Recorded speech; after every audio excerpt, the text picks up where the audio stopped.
will begin in a few minutes. So please find your seats and make yourself comfortable. Before proceeding the program, please note the following safety announcement that all emergency exits are clearly marked on your left and right hand side. Should any emergency arise, please proceed to the nearest point. Thank you.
Indonesia adalah negara yang kaya dengan sumber daya alamnya. Sekitar 75% dari wilayah Indonesia adalah perairan atau lautan yang memiliki potensi sumber daya alam yang luar biasa dan belum sepenuhnya dipahami oleh manusia. Inilah salah satu alasan hadirnya Fakultas Kelautan dan Perikanan di Universitas paling barat di Indonesia, Universitas Syah Kuala. Fakultas ini berdiri secara resmi pada 30 Januari 2014. Namun sebelumnya, inisiasi pendirian Fakultas Kelautan dan Perikanan atau FKP sudah dilakukan sejak tahun 2010 melalui pembentukan Koordinatorat Kelautan dan Perikanan atau KKP.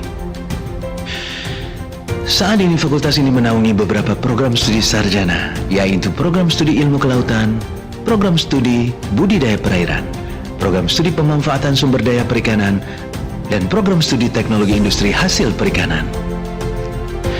FKP memiliki orientasi yang kuat untuk mendalami pemahaman tentang kelautan dan perikanan melalui berbagai riset dan proses belajar mengajar yang dilakukan.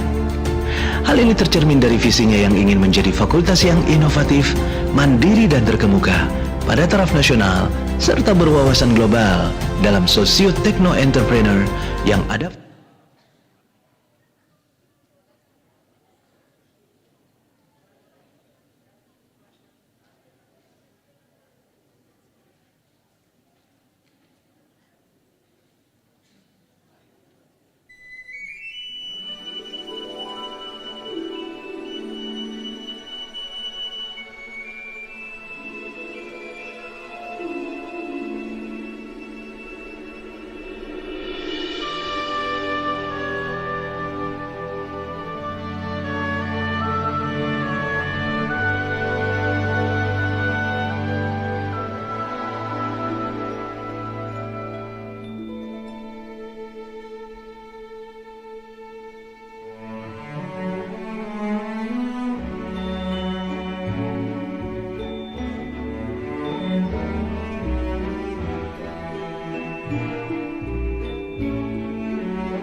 For students, could you please fill up the front area first, as the opening ceremony will be started soon. For students who are sitting at the back row, could you please fill up the front area first, as the opening ceremony of the International Conference on Fisheries, Aquatic and Environmental Sciences will be started immediately.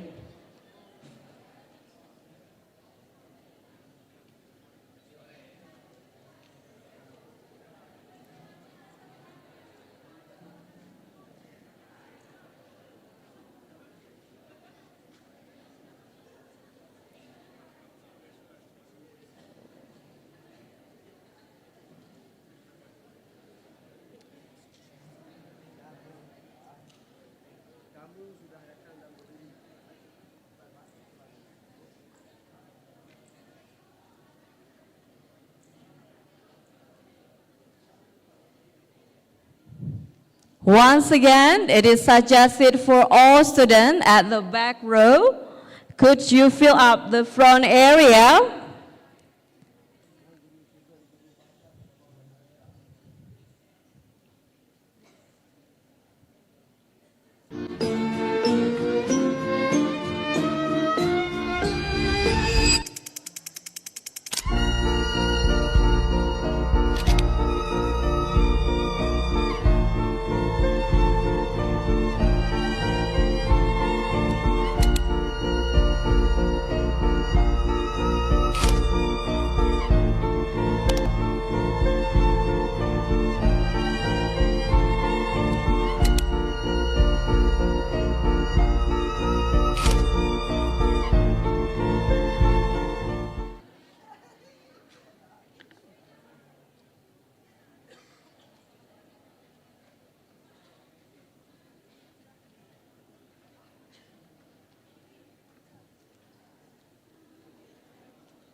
Your Excellency, Rector of Universitas Syah Kuala, represented by Professor Mustanir, Vice Rector for Student and Entrepreneurship.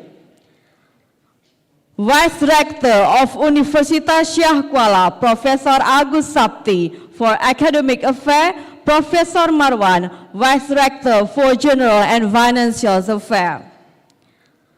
Professor Taufik Saidi, Vice Rector for Planning, Partnership and Business. Honorable Governor of Aceh or Representative, Mayor of Banda Aceh City or Representative, the representative of state government and government agencies, Fisheries Aceh Quarantine Agencies, Coastal and Marine Resource Management Center, Central Aceh, Management Center for Coastal and Marine Resource, Padang Aceh Working Area, Head of Meteorological, Climatological and Geophysical Agency Aceh, Professor Mudassir MKAS, the Head of the Institute for Research and Community Service, Universitas Syah Kuala. Distinguished Director of Directorate in Universitas Syah Kuala, Dean of Faculty in Universitas Syah Kuala, Honorable Professor Mukhlisin Z.A., Dean of Marine and Fisheries Faculty of Universitas Syah Kuala, Dr. Muhammadar, Professor Nur Fadli, Professor Muhammad Irham, Vice Dean of Marine and Fisheries Faculty of Universitas Syah Kuala. Dear Teguh Haris Iqbal, PhD, the Director of ICFAES 2025, welcome to our keynote speakers, Associate Professor Dr. Sukri Haji Samai from Prince Songkla University, Thailand, Associate Professor Dr. Nurul Hazrina Idris from University Technology, Malaysia. Professor Ho Sang-kang from Seoul National University, South Korea. Professor Nur Fadli from Universitas Syah Kuala, Indonesia.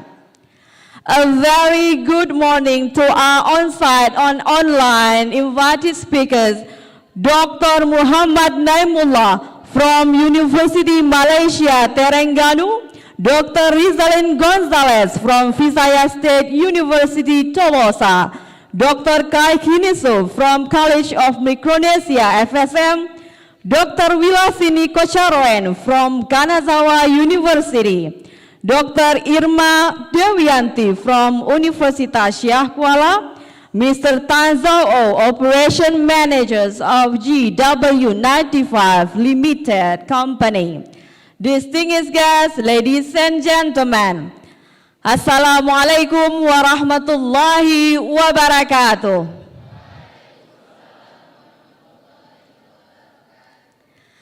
Praise be to Allah. May the peace and blessing of Allah be on the last prophet and messenger, our master Muhammad sallallahu alaihi wasallam, his family and companion.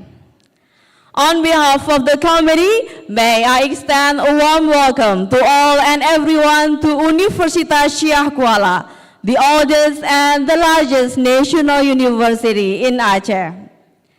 This year, the Faculty of Marine and Fisheries, Universitas Syah Kuala, organized the 7th International Conference on Fisheries, Aquatic and Environmental Sciences 2025 in collaboration with the Indonesian Association of Oceanologists Banda Aceh Chapter and the Indonesian Association of Marine Scholars.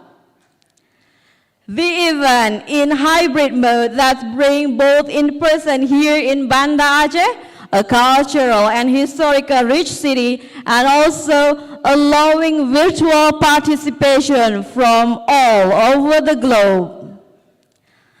Distinguished guests, ladies and gentlemen, under the theme of synergizing transdisciplinary approaches in marine and fishery science for blue economy resilience, the 7th ICFAES 2025 aim to foster interdisciplinary dialogue and collaboration among researchers, professionals, policymakers, and students on 3 core topics: fisheries, aquatic, and environmental sciences that reflect the integrated and dynamic nature facing global challenges and advancing sustainable development.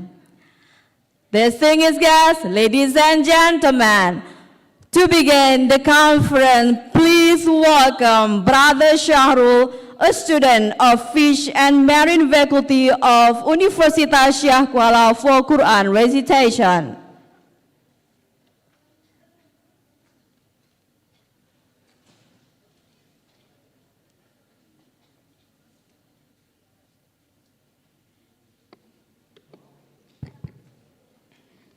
Assalamualaikum warahmatullahi wabarakatuh.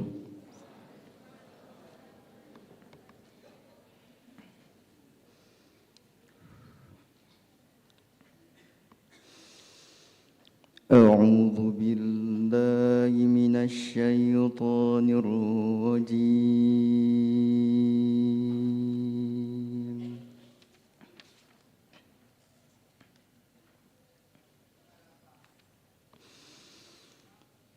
Bismillahirrahmanirrahim.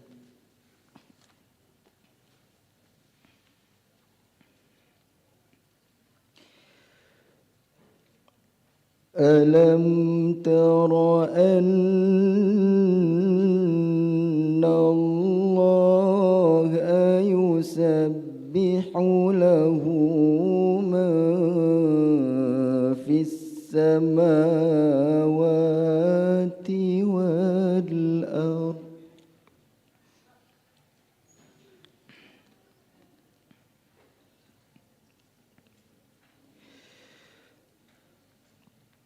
يسبح له من في السماوات السماوات والأرض والطير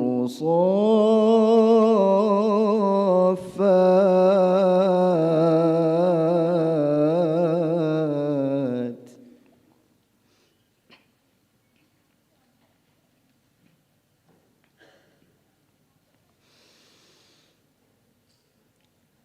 كل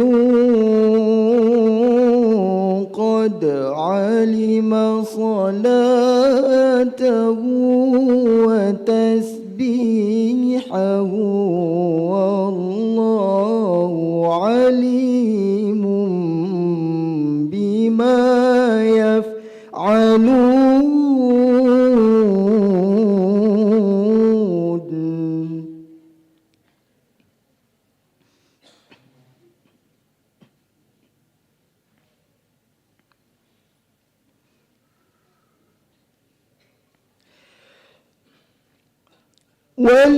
ولله ملك السماوات والأرض وإلى الله المصير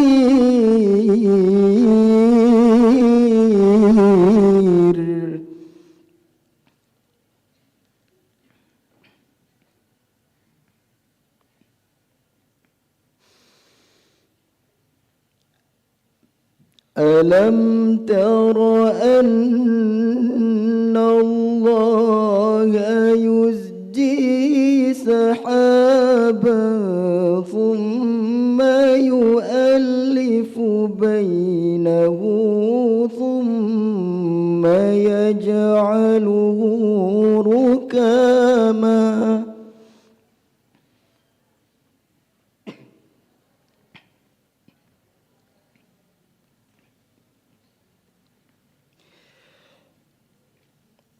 ثم يجعله ركاما فترى الودق يخرج من خلاله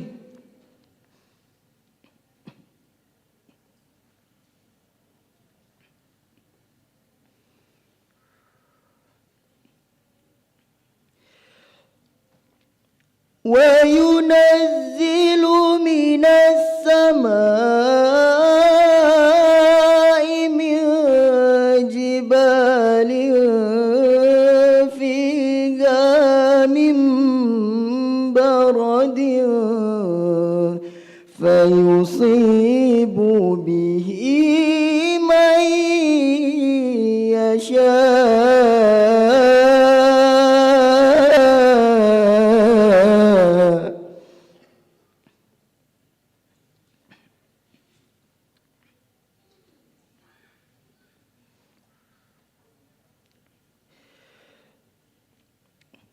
فيصيب به من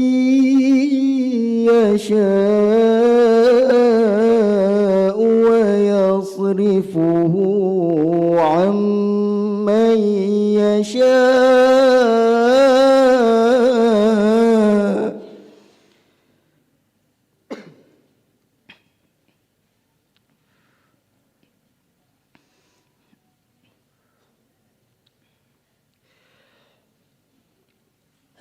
يكاد سنا برقه يذهب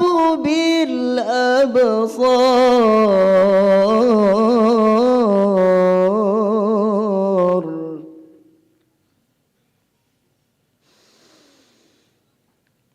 يكاد سنا برقه يذهب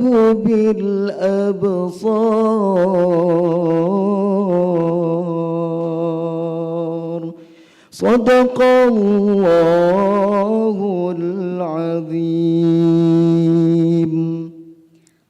Salawat Badar. Everyone is invited to rise.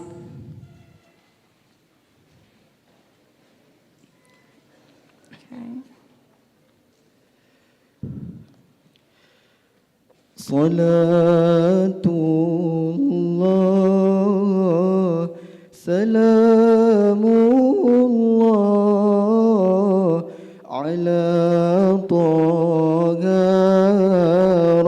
رسول الله صلاة الله سلام الله على ياسين حبيب الله توسلنا بسم الله وبالهادي رسول الله وكل مجاهد لله بآل البدر يا الله إلهي سالم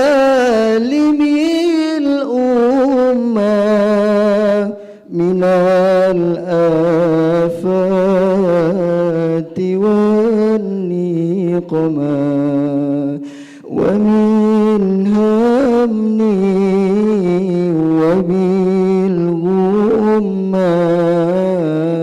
بآل البدر يا الله صلاة الله سلام الله على طه رسول الله صلاة الله سلام الله على ياسين حبيب الله على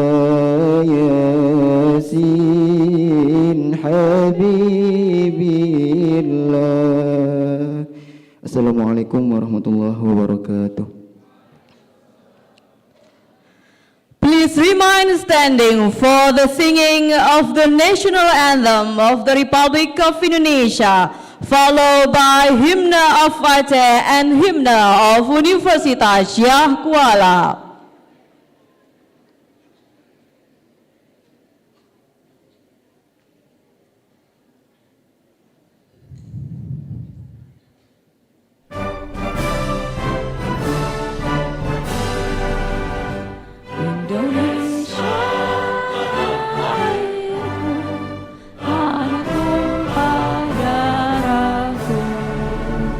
Di sana aku berdiri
raja siga membela bangsa.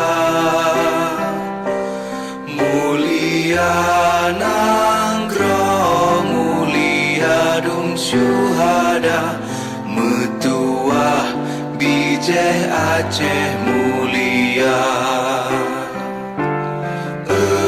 Ya Tuhanku, rahmat bersampo, negeri Acehnya bermulia.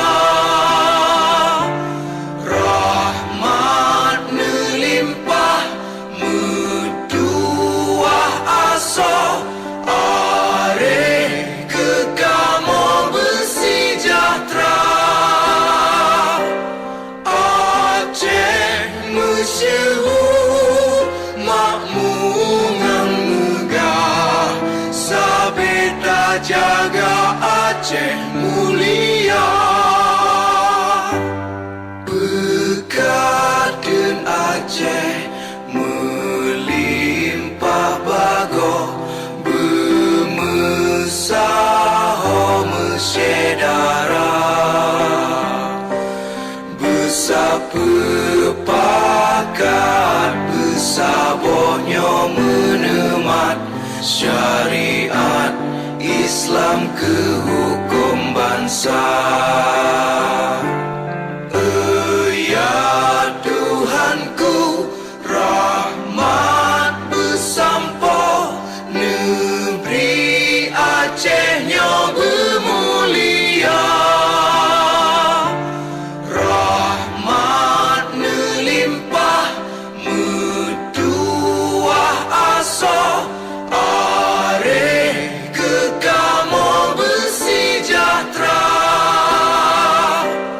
Aceh masyhur, makmungan megah, sabeda jaga Aceh mulia. Aceh masyhur, makmungan megah, sabeda jaga Aceh mulia.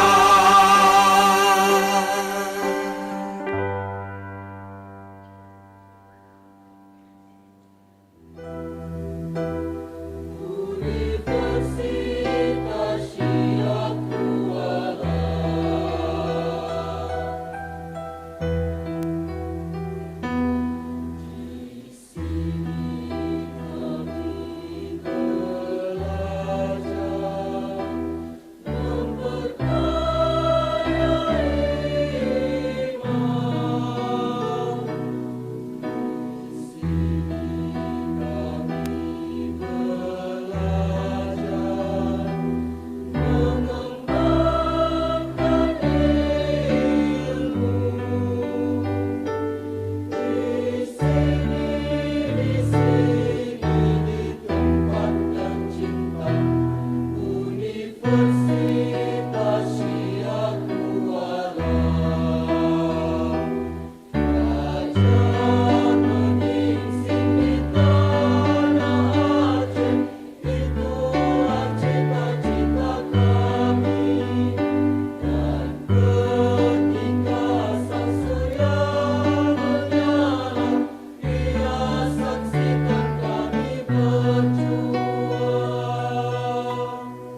Kindly be seated.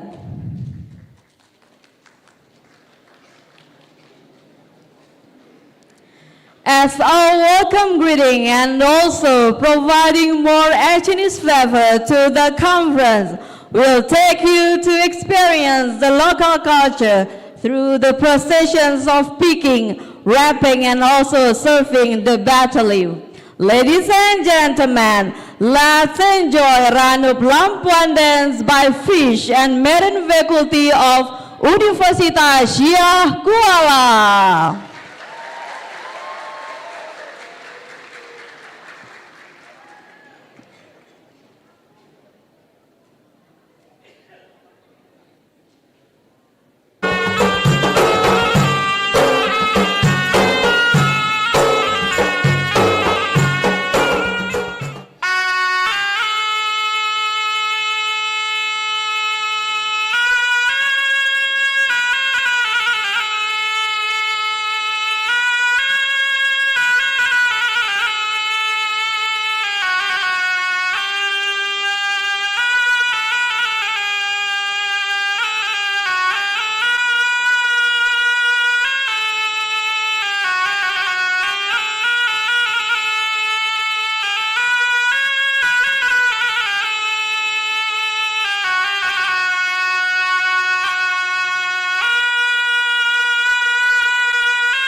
Ladies and gentlemen, that was Ranu Blampuan dance, a visualizations of the life philosophy to uphold the hospitality in welcoming you as our special guest today.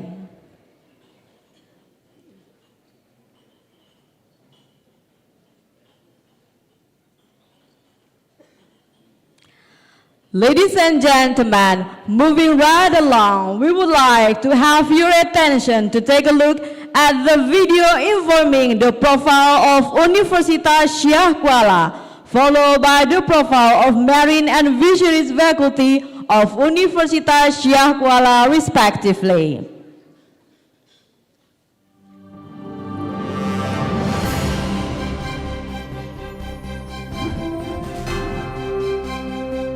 Universitas Syah Kuala, or USK, is the oldest state university in Aceh. It was founded on September 2, 1961.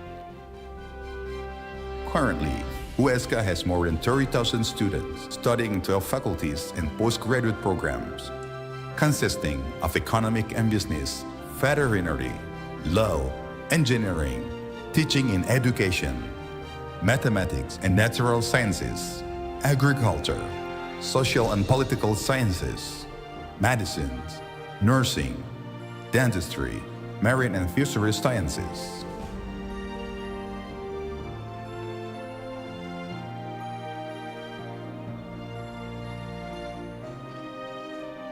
USK's strategic function is to improve the quality of human resources, to become a center of excellence and innovation. With the programs and services provided, USK aims to prepare graduates who have the competencies for 21st century global competitiveness, to implement formal and informal education, to achieve high-quality graduates who have innovative and independent social purpose competencies.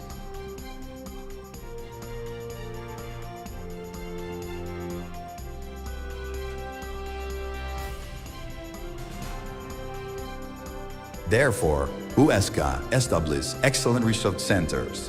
One of them is the Aceh Research Center, or ARC. ARC has actively involved in multidisciplinary research based on food agriculture, making ARC Universitas Syah Kuala an international standard center for essential oil science and research.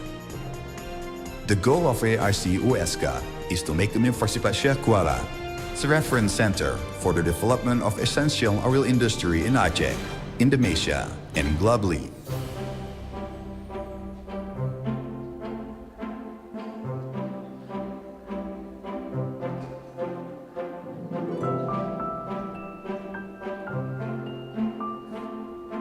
As USK in Aceh is located along the Ring of Fire, it is a compulsory for USK to develop a center of excellence in disaster science.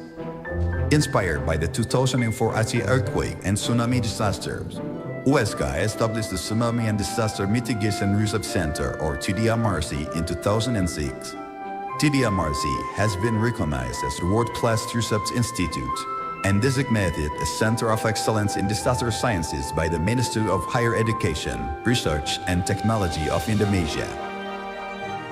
TDMRC aims to deliver innovative scientific research outputs and products in the framework of disaster risk reduction, and also continues to build and increase the capacity of knowledge in the field of tsunami and disaster mitigation, which contributes to increasing the resilience of the Acehnese, Indonesian, and global communities with the slogan, "Communicating Science, Enhancing Resilience." USK has several other research centers such as STEM, Environment and Natural Resources, Coffee and Cocoa Research Centers. USK has high-quality facilities and infrastructure to support students' academic and research activities, consisting of the library building, ICT building, language building, integrated laboratory building, and Prince Naif Hospital or Education Hospital, and many more.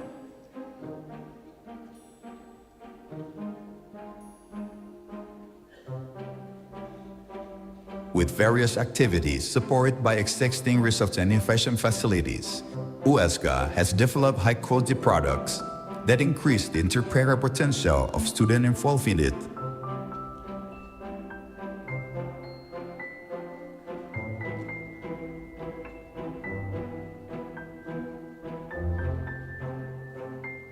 In addition to accreditation from University Accreditation Board or BANTP, many study programs at USCA have also obtained international accreditation.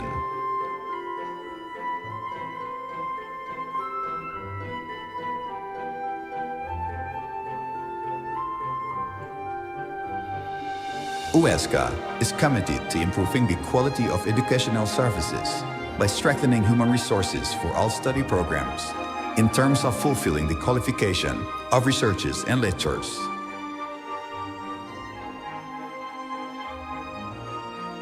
As a result of high-quality research, USCA's researchers has published in reputable journals indexed nationally and internationally.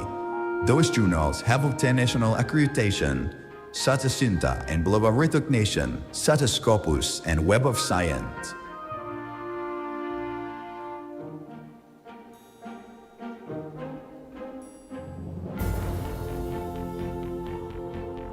USCA also committed to implementing community service activities. To demonstrate USCA's capacity at the national level, USCA actively contributes to implementing program Kuliah Kerja Nyata or Students Field Study and Community Service program in almost all regions in the country.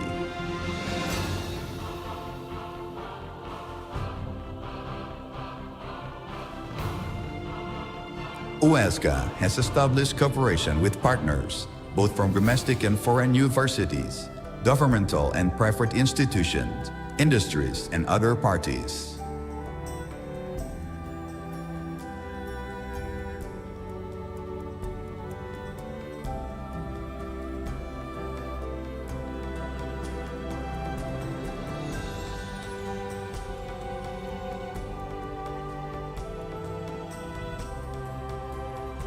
As is Jantung Hati Rakyat Aceh, meaning the heart of Acehnese, another name given by the communities. Universitas Syah Kuala is determined to contribute to local and national developments, to become an innovative and excellent socio-entrepreneurship university that contribute to world-class recognition.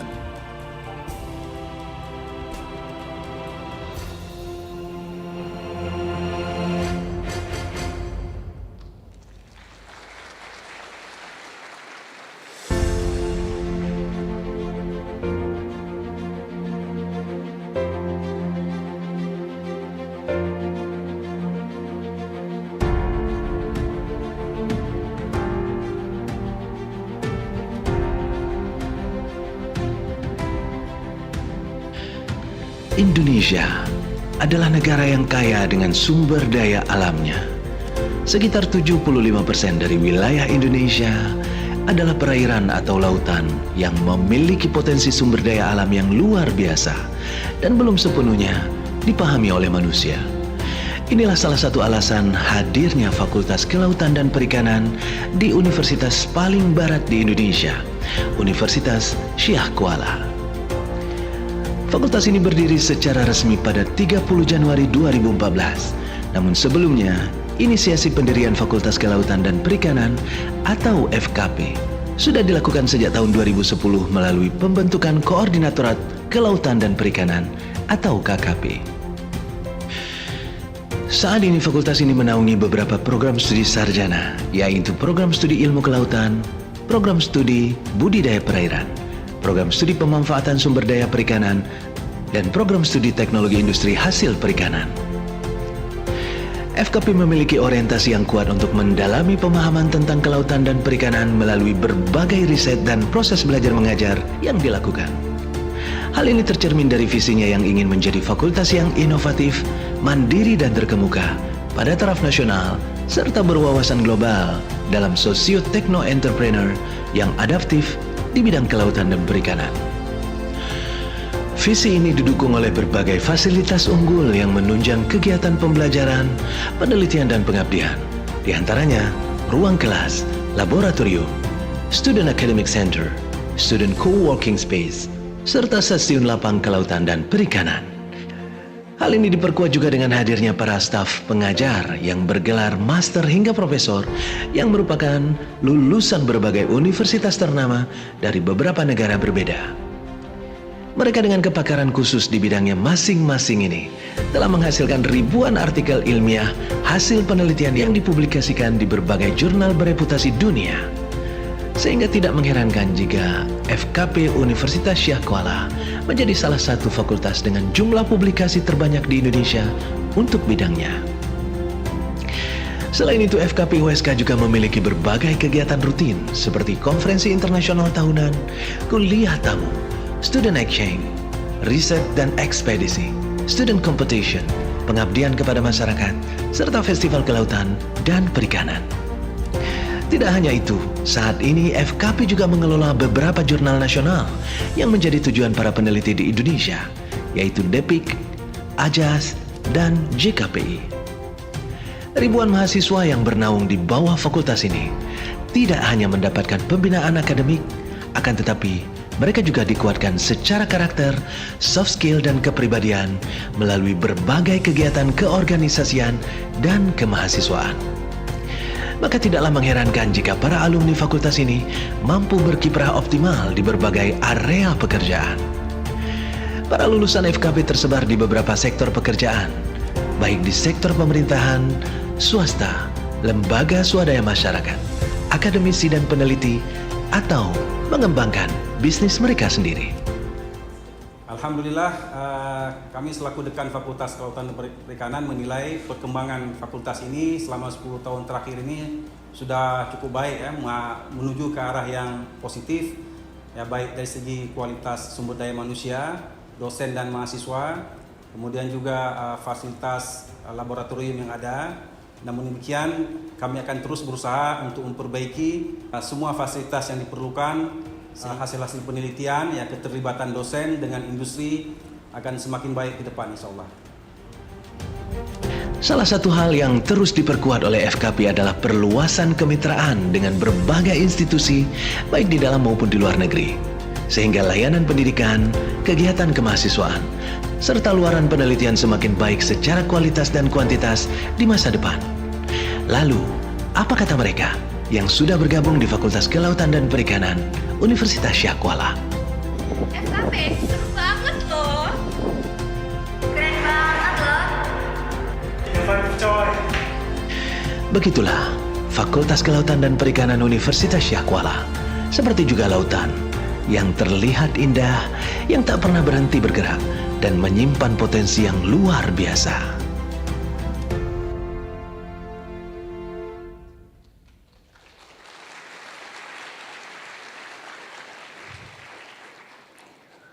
Welcoming remark by Conference Director Teguh Hari Iqbal, PhD.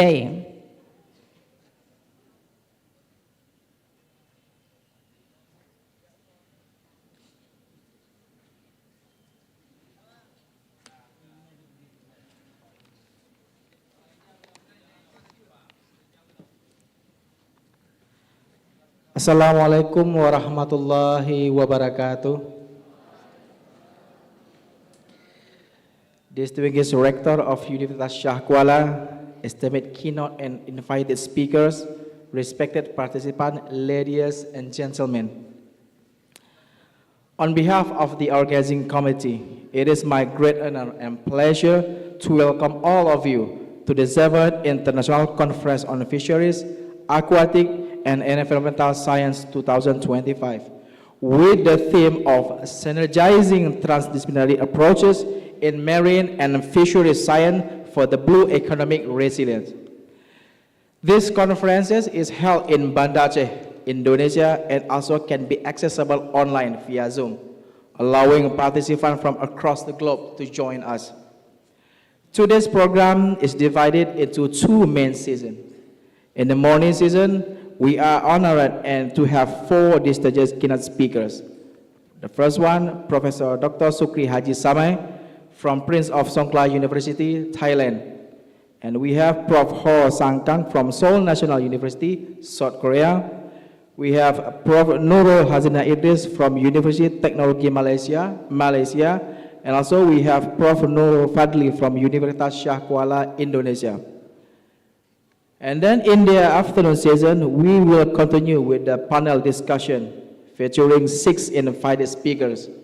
Dr. Muhammad Naimullah from University Malaysia Terengganu, Malaysia, Dr. Rizaizan Bikoy Gonzalez from Vitaya State University, Philippines, Dr. K. Kenso from College of Micronesia, Dr. Wilasani Kocharen from Kanazawa University, Japan, Dr. Irma Dewiati from Universitas Shah Kuala, Indonesia, and Mr. Tauzan O from Operation Manager, Myanmar.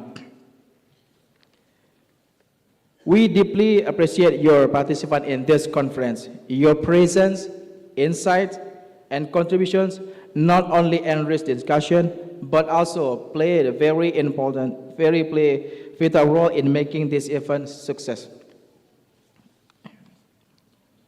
We also sincerely thank to all participants and the committee's members for their hard work, dedication, and contribution in making this event possible. I would also like to encourage all participants to actively take part in this discussion by asking questions, sharing your opinions, and engaging with the speaker throughout the seasons. Your participation will greatly enrich the outcome of this conference. On behalf of the organizing committee, I also wish to extend our big apologies should there be any shortcoming or mistakes in the organization of this event. And finally, we hope that this conference runs smoothly and successfully, and that it provides a valuable knowledge, meaningful collaboration, and enriching experience for all participants. Once again, thank you and welcome to the 7th International Conference on Fisheries and Environmental Science, ICFAES 2025. Wassalamualaikum warahmatullahi wabarakatuh.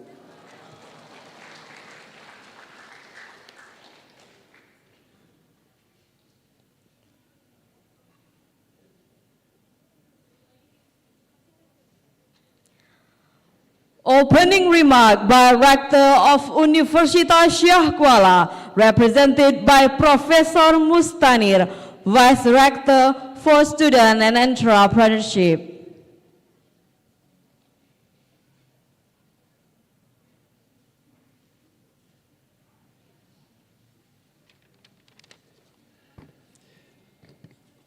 Bismillahirrahmanirrahim. Assalamualaikum warahmatullahi wabarakatuh. Alhamdulillah wa syukurillah wa salatu wassalamu ala rasulillah. Good morning for all of you. Distinguished guests, keynote speakers, honorable invited speakers, respected researchers, ladies and gentlemen. It is my great pleasure and honor on behalf of Shah Kuala University to warmly welcome to you the 7th International Conference on Fisheries, Aquatic, and Environmental Sciences, ICFAES,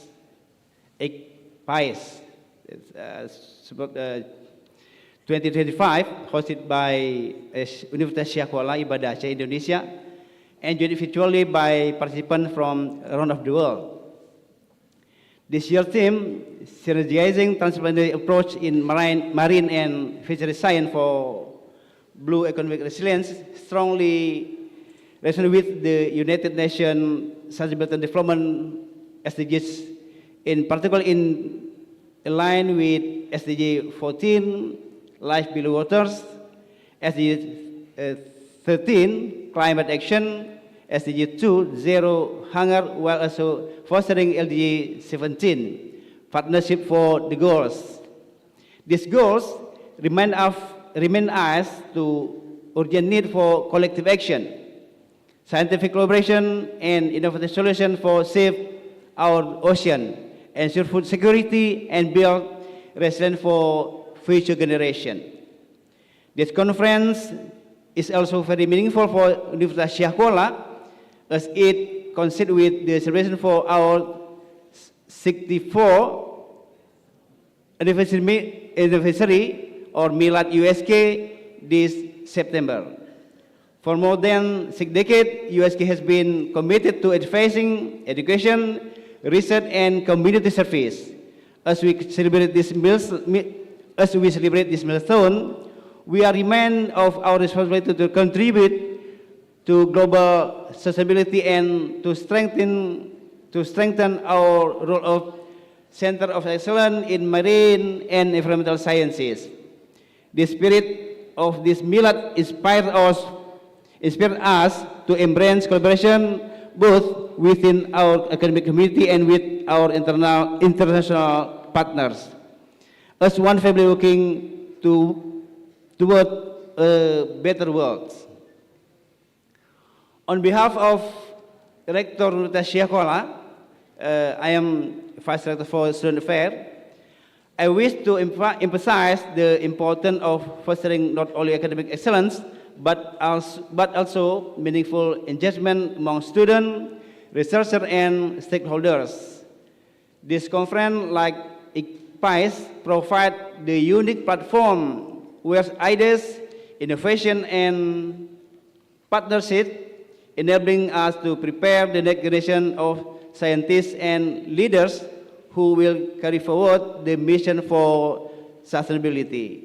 On behalf of Universitas Syakuala, I extend my deep appreciation to our distinguished guests, our speakers, participants, and the organizing committee for their invaluable contribution.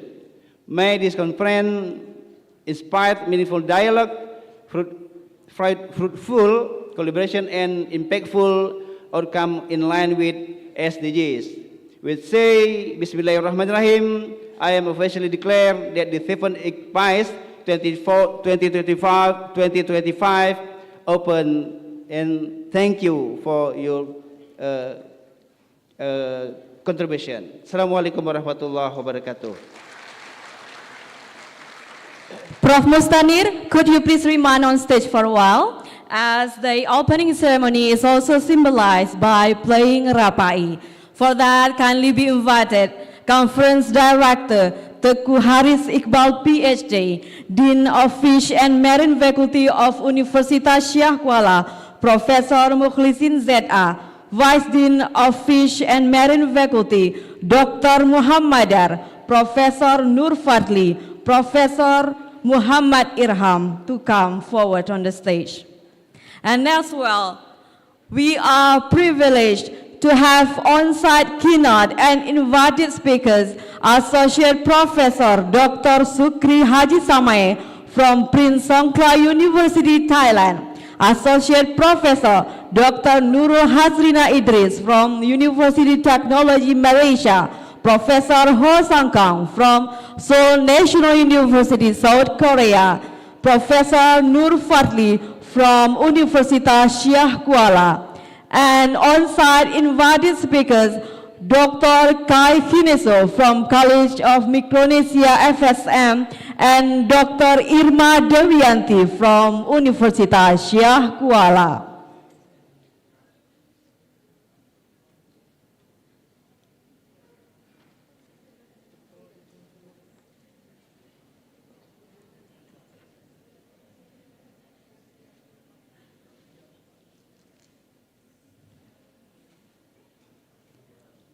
All right, ladies and gentlemen, the hitting of Rabai announces the opening of the 7th International Conference on Fisheries, Aquatic, and Environmental Sciences in 3, 2, and 1.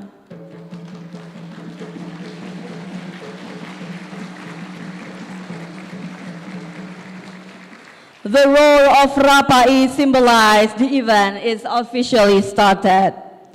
Ladies and gentlemen, Rapai is the art of percussion instrument to symbolize the attitude of uniformity in terms of cooperation, unity, and solidarity of the Achinese people.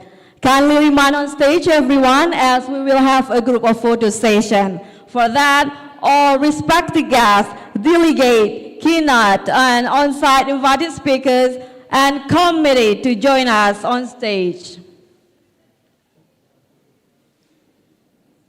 Once again, we would like to invite all the important guests and committee to join us on stage for a group of photo session.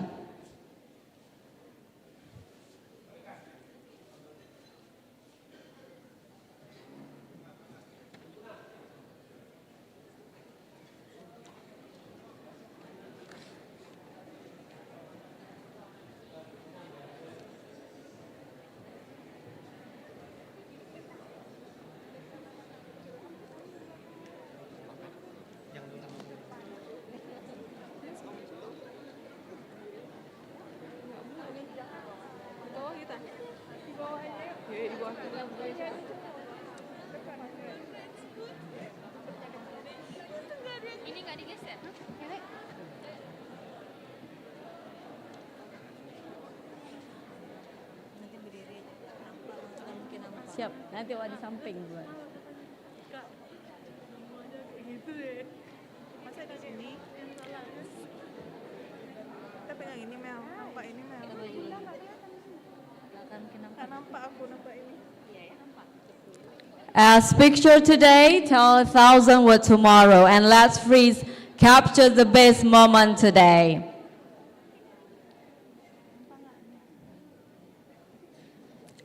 Place your best smiles and say cheese. Kok orang tua bilang cheese?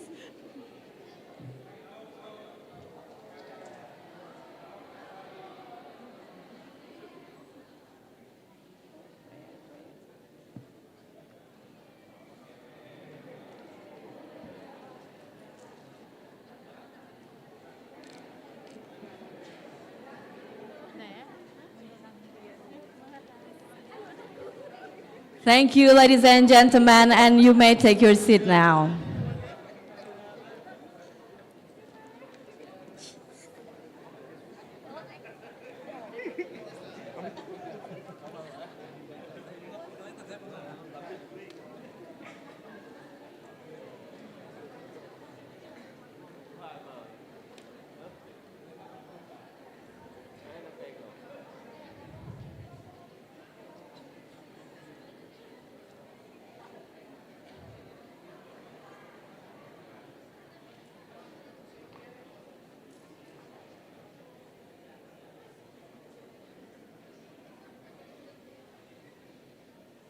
Ladies and gentlemen, coming up, prayer recitation by Brother Shahrul.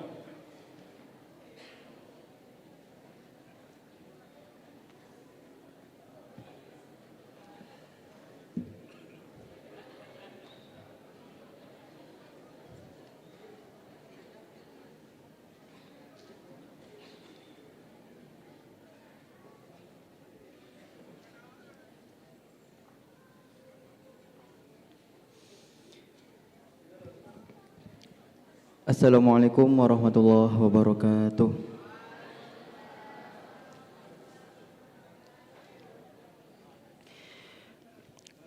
أعوذ بالله من الشيطان الرجيم بسم الله الرحمن الرحيم الحمد لله رب العالمين وحده والصلاة والسلام على أشرف الأنبياء والمرسلين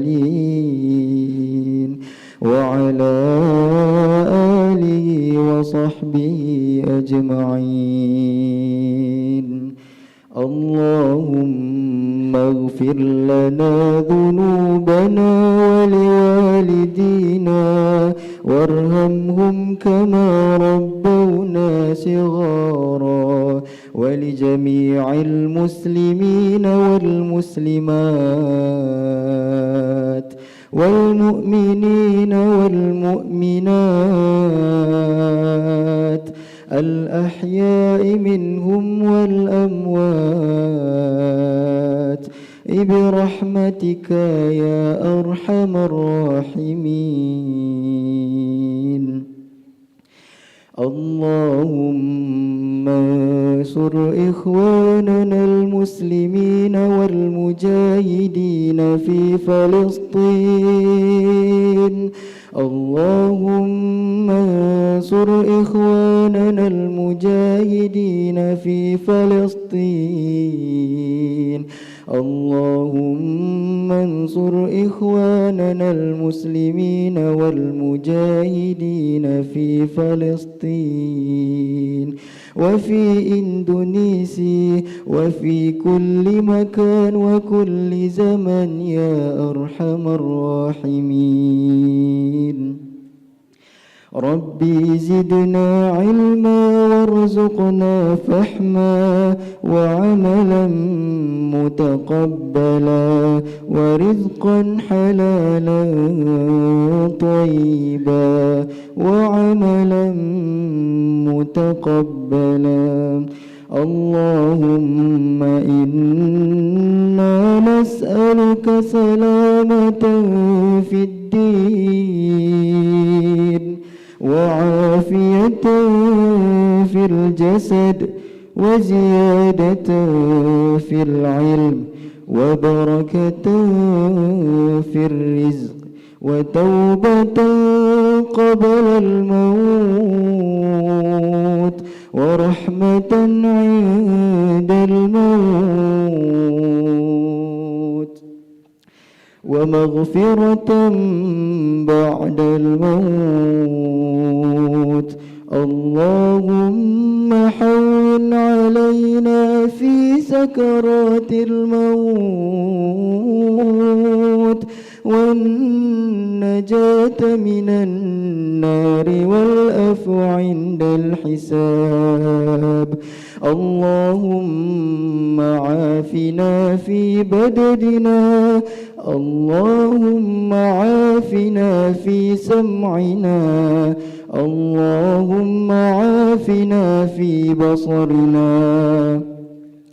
سبحان ربك رب العزة عما يصفون وسلام على المرسلين والحمد لله رب العالمين.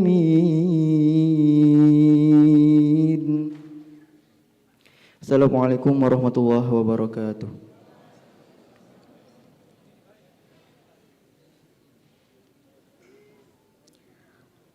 Ladies and gentlemen, once again proudly present to you the special performance by students of Fish and Marine Faculty Universitas Syah Kuala. Please enjoy an loud creative dance which will captivate our heart and mind.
Bungan wali Bandung sedara Lupa tak kamu puturi hiasan seni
That was Anu Laut Creative Dance. The dance illustrates the life of Chinese coastal communities who mostly depend on the sea for their livelihood.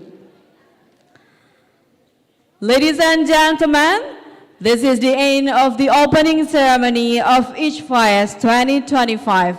And coming up next, the keynote session with 4 keynote speakers. Associate Professor Dr. Sukri Haji Samai from Prince of Songkhla University, Thailand. Associate Professor Dr. Nurul Hazrina Idris from University Technology, Malaysia. Professor Ho Sang-kang from Seoul National University, South Korea. Professor Nur Fadli from Universitas Syah Kuala, Indonesia. But before that, please welcome Associate Professor Haikal Azif Haridi as our moderator.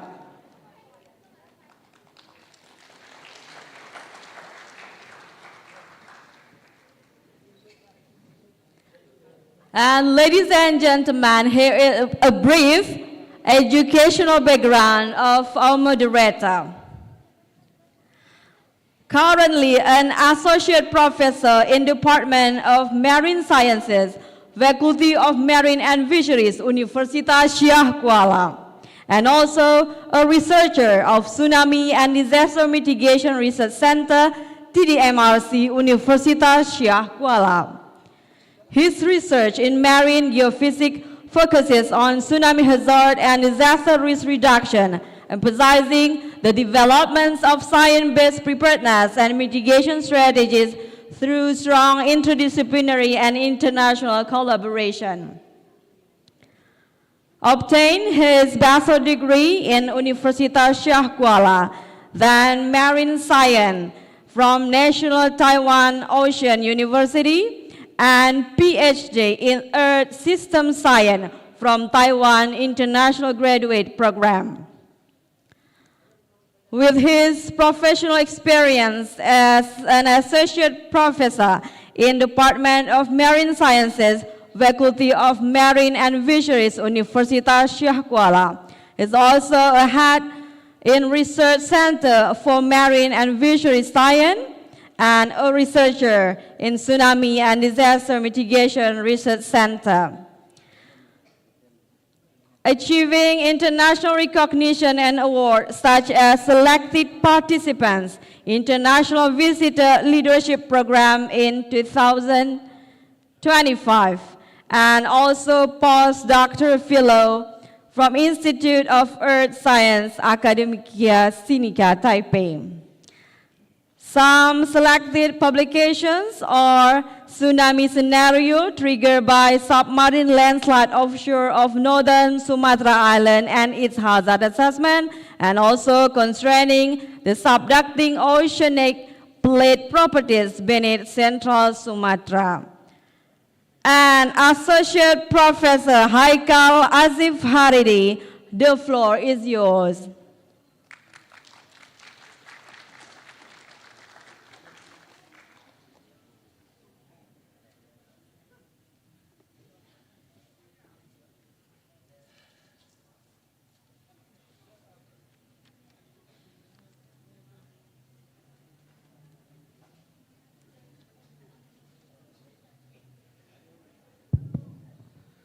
Ya, bismillahirrahmanirrahim. Assalamualaikum warahmatullahi wabarakatuh.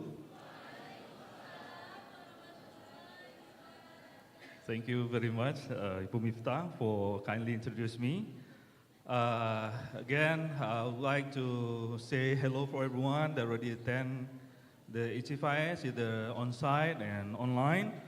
So for today, we are very delightful that the conference, we have a very esteemed keynote speaker for this year's theme is synergizing transdisciplinary approaches in marine and fisheries sciences for blue economy resilience.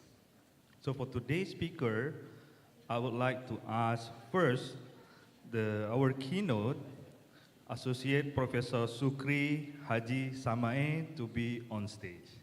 Please come.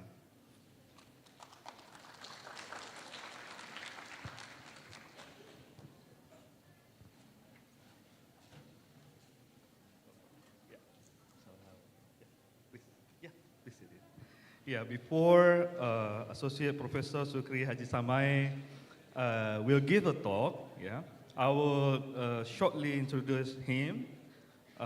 He finished his PhD at National University of Singapore in 2003. His research focus are on coastal estuary, fisheries ecology, and biology, so fish, crab, shrimp, and mollusk. I know a lot of you already familiar with his publications. His academic and administrative appointment, associate professor since 2010 at the Prince Songkla University, and then also as Dean of Faculty of Science and Technology, Prince Songkla University from 2012 till 2020. He also served as the chair of ASEAN VEN from 2014 to 2017. One of the recent publications that he published with his group, title of Population Structure and Feeding Habits of Carcinoscorpius ratondichuda in the Bay of Environment, Southern Gulf of Thailand. For today's talk, Associate Professor Sukri Haji Samae will talk about mud crab research in Thailand as a case study of synergizing transdisciplinary approach in science for blue economy. Before he starts his presentation, all the keynote speakers will have 20 minutes of presentation. So if it only left 5 minutes, I will let you know.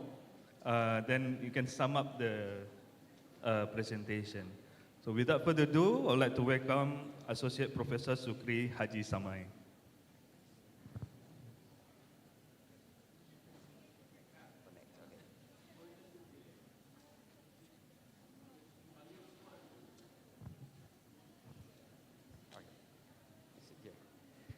Bismillahirrahmanirrahim. Assalamualaikum warahmatullahi taala wabarakatuh.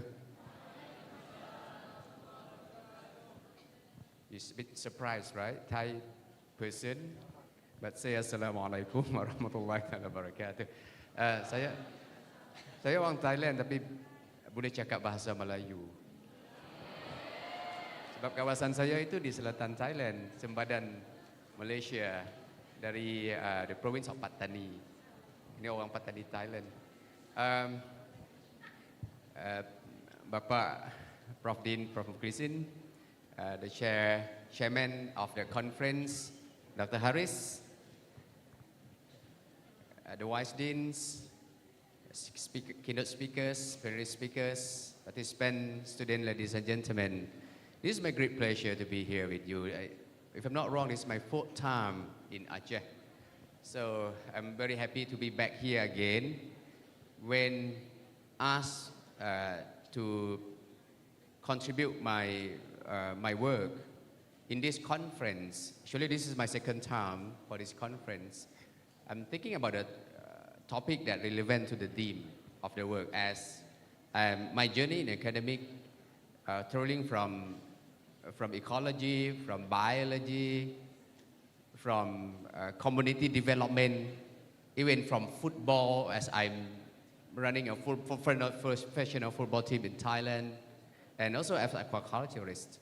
So the topic coming to my mind is I try to give some example for the participant, particularly the student, of how interdisciplinary or transdisciplinary of many fields of academic, of expert, group of people working together and we build something valuable to the society. So it come to me, it's crab. It's mud crab. Mud crab in Indonesia, apa panggil kepiting. Is right? It's kepiting, right? Okay. So today I talk about mud crab. You can see the mud crab there. Next slide, please. Okay. Actually, we are in my university, in my group, now we are working with 2 crabs. 2 groups of crab. One is the mud crab that I'll be talking about for the next 20 minutes.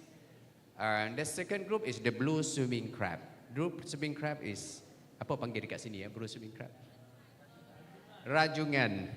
Di Malaysia panggil ketam bunga, ketam renjang. Okay. In Thailand we call puma. So for blue swimming crab, I work on fisheries, and I work on we call community crab bank. I talked about community crab bank before, but today I shift a little bit to mud crab. We start mud crab research about 8 years back in my group. After we found that mud crab has a high potential to become a new economic species in Thailand, also Indonesia. It's already run very well in China and in Vietnam, but not in Thailand, not in Malaysia, and not in Indonesia yet by that time. Next slide, please. So when it comes to mud crab, I try to think about the blue economy, think about the theme of this conference, which is very important theme. Now we are talking about blue economy, we're talking about sustainable development, and we're talking about synergy. These 3 keywords are the world keyword that everybody have to bear in mind that is really important. So this talk, I like to give you some example from the theory to the reality, from the crash nothing, but to the economy, to the valuable economy. So of course, when we're talking about blue economy, so we have also, is economy. Economy means that the people have to benefit economically from that resources. We don't preserve the resources. We don't keep the resources. This is my stand. We try to utilize resources in sustainably well. So we also consider sustainable ocean economy. So we are thinking about, we must have the resource there. We still sustain the resource. Besides, we need to utilize the resource in different ways. This is the meaning of blue economy in what our understanding today. And of course for mud crab, the high demand. The mud crab is very high demand, especially in China market, in Hong Kong, in Singapore, in Malaysia, or even in Indonesia. I tried last night mud crab Indonesian mud crab. And we are facing the same problem, reduction of the wild stock of mud crab sharply. And the mud crab normally, the big wild stock is from Myanmar, from Bangladesh, from Sri Lanka. But the stock is going down. From our research also in Thailand, we found that in the next 20 years back, the size of crab become much smaller. And we call the size at the first maturity of crab in Thailand become smaller, significant. It is from the research. So it's very serious condition. And unclear management, unclear utilization of mud crab. So synergy is very important. Synergy both in science as our from science stream, technology, innovation, but not only science, technology, and innovation, we have another disciplinary as well, economic, management, and so on. So this is all something that I want to share with you from laboratory to the society what we are doing now. Next. When we're talking about mud crab, last trip when I was in Aceh, I tried mee Aceh Kampung, mee Aceh Kota, right? With mud crab, very big crab here. And last night, we tried another recipe of mud crab. But there are different types of mud crab cooking. If on the right side, upper right side, that is from Thailand. We call the milk steam mud crab. Go to Thailand and try this mud crab. This crab is actually from our lab. And the below one, this is Singapore very popular dish. We call the chili mud crab in Singapore. So next, please. In the world, there are 4 species of mud crabs. We have Scylla olivacea. Indonesia dominated by Scylla olivacea. I think more than 80% of Indonesian mud crab is Scylla olivacea. That you always eat is Scylla olivacea. We have another species, is Scylla paramomosan. You have Scylla paramomosan here, but not many. I think about 10, even less than 10%. This is for my expectation. You have Scylla transcubarica. I'm not sure you have here. And the largest one, up to 2 to 3 kg mud crab is Scylla serrata. The green color mud crab is a big mud crab. You have some here in Indonesia too. So this is, but most important species is Scylla olivacea. Next, this is for general background of mud crab. And the world production of mud crab on the left figure is green color green color stands for the wild catch. We collect from nature. You see the world collection of mud crab is going down. So it means that the stock is very low now. And most of the mud crab, they live in mangrove. Professor Ho, you're mangrove. So now we have less mangrove. Less mangrove, we will have less mud crab, definitely. So if you conserve mangrove, you have more mud crab. But people still catch mud crab anyway. But the blue one, that is from aquaculture, from farming. So people have more mud crab from farming, similar to other species. But mud crab is new, considered for farming. And the country with highest production of mud crab is China. China, about 70%, 60% are from China. Next after China is Vietnam. And Thailand and Indonesia, we're still nowhere in the world for mud crab. We still produce a little small amount of mud crab. So it's a rising star in aquaculture. Next, please. So aquaculture, in Thailand, we start culturing mud crab for more than 4 decades. And we have extensive farm, we have semi-intensive farm, we have intensive farm. Now, intensive farm means they stock the mud crab seed that from hatcheries. And at my university, we introduced the first mud crab course at the bachelor level. Just one course, only 1 or 2 credit hours, a small course, since 1988. I was the second batch who studied this subject. That is many years ago, and I forgot everything about that after the last 10 years, and we start thinking about this again.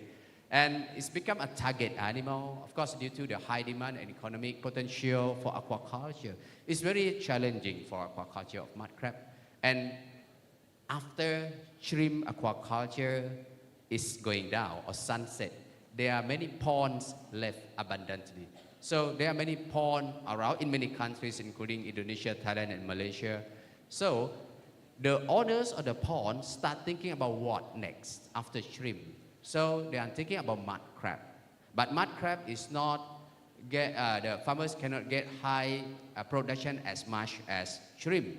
But at least there is some way. But in Thailand, the government policy also support our work. Next, please.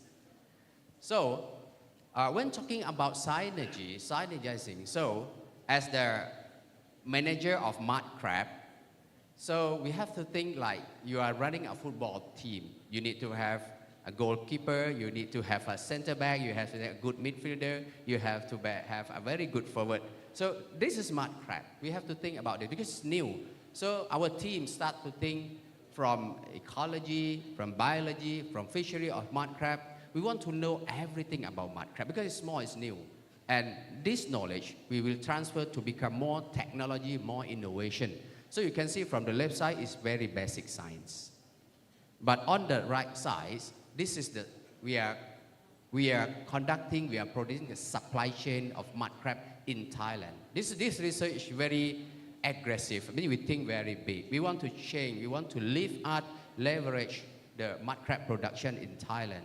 The center is in my university. So we have to include science, technology, innovation, business management, and all the supply chain, etc., to be involved in the development of mud crab supply chain in Thailand. Next. And we have to understand the basic science. Without basic science, without basic knowledge, we can go further. So we start from the basic science. In our team, we work a lot on the basic science of mud crab.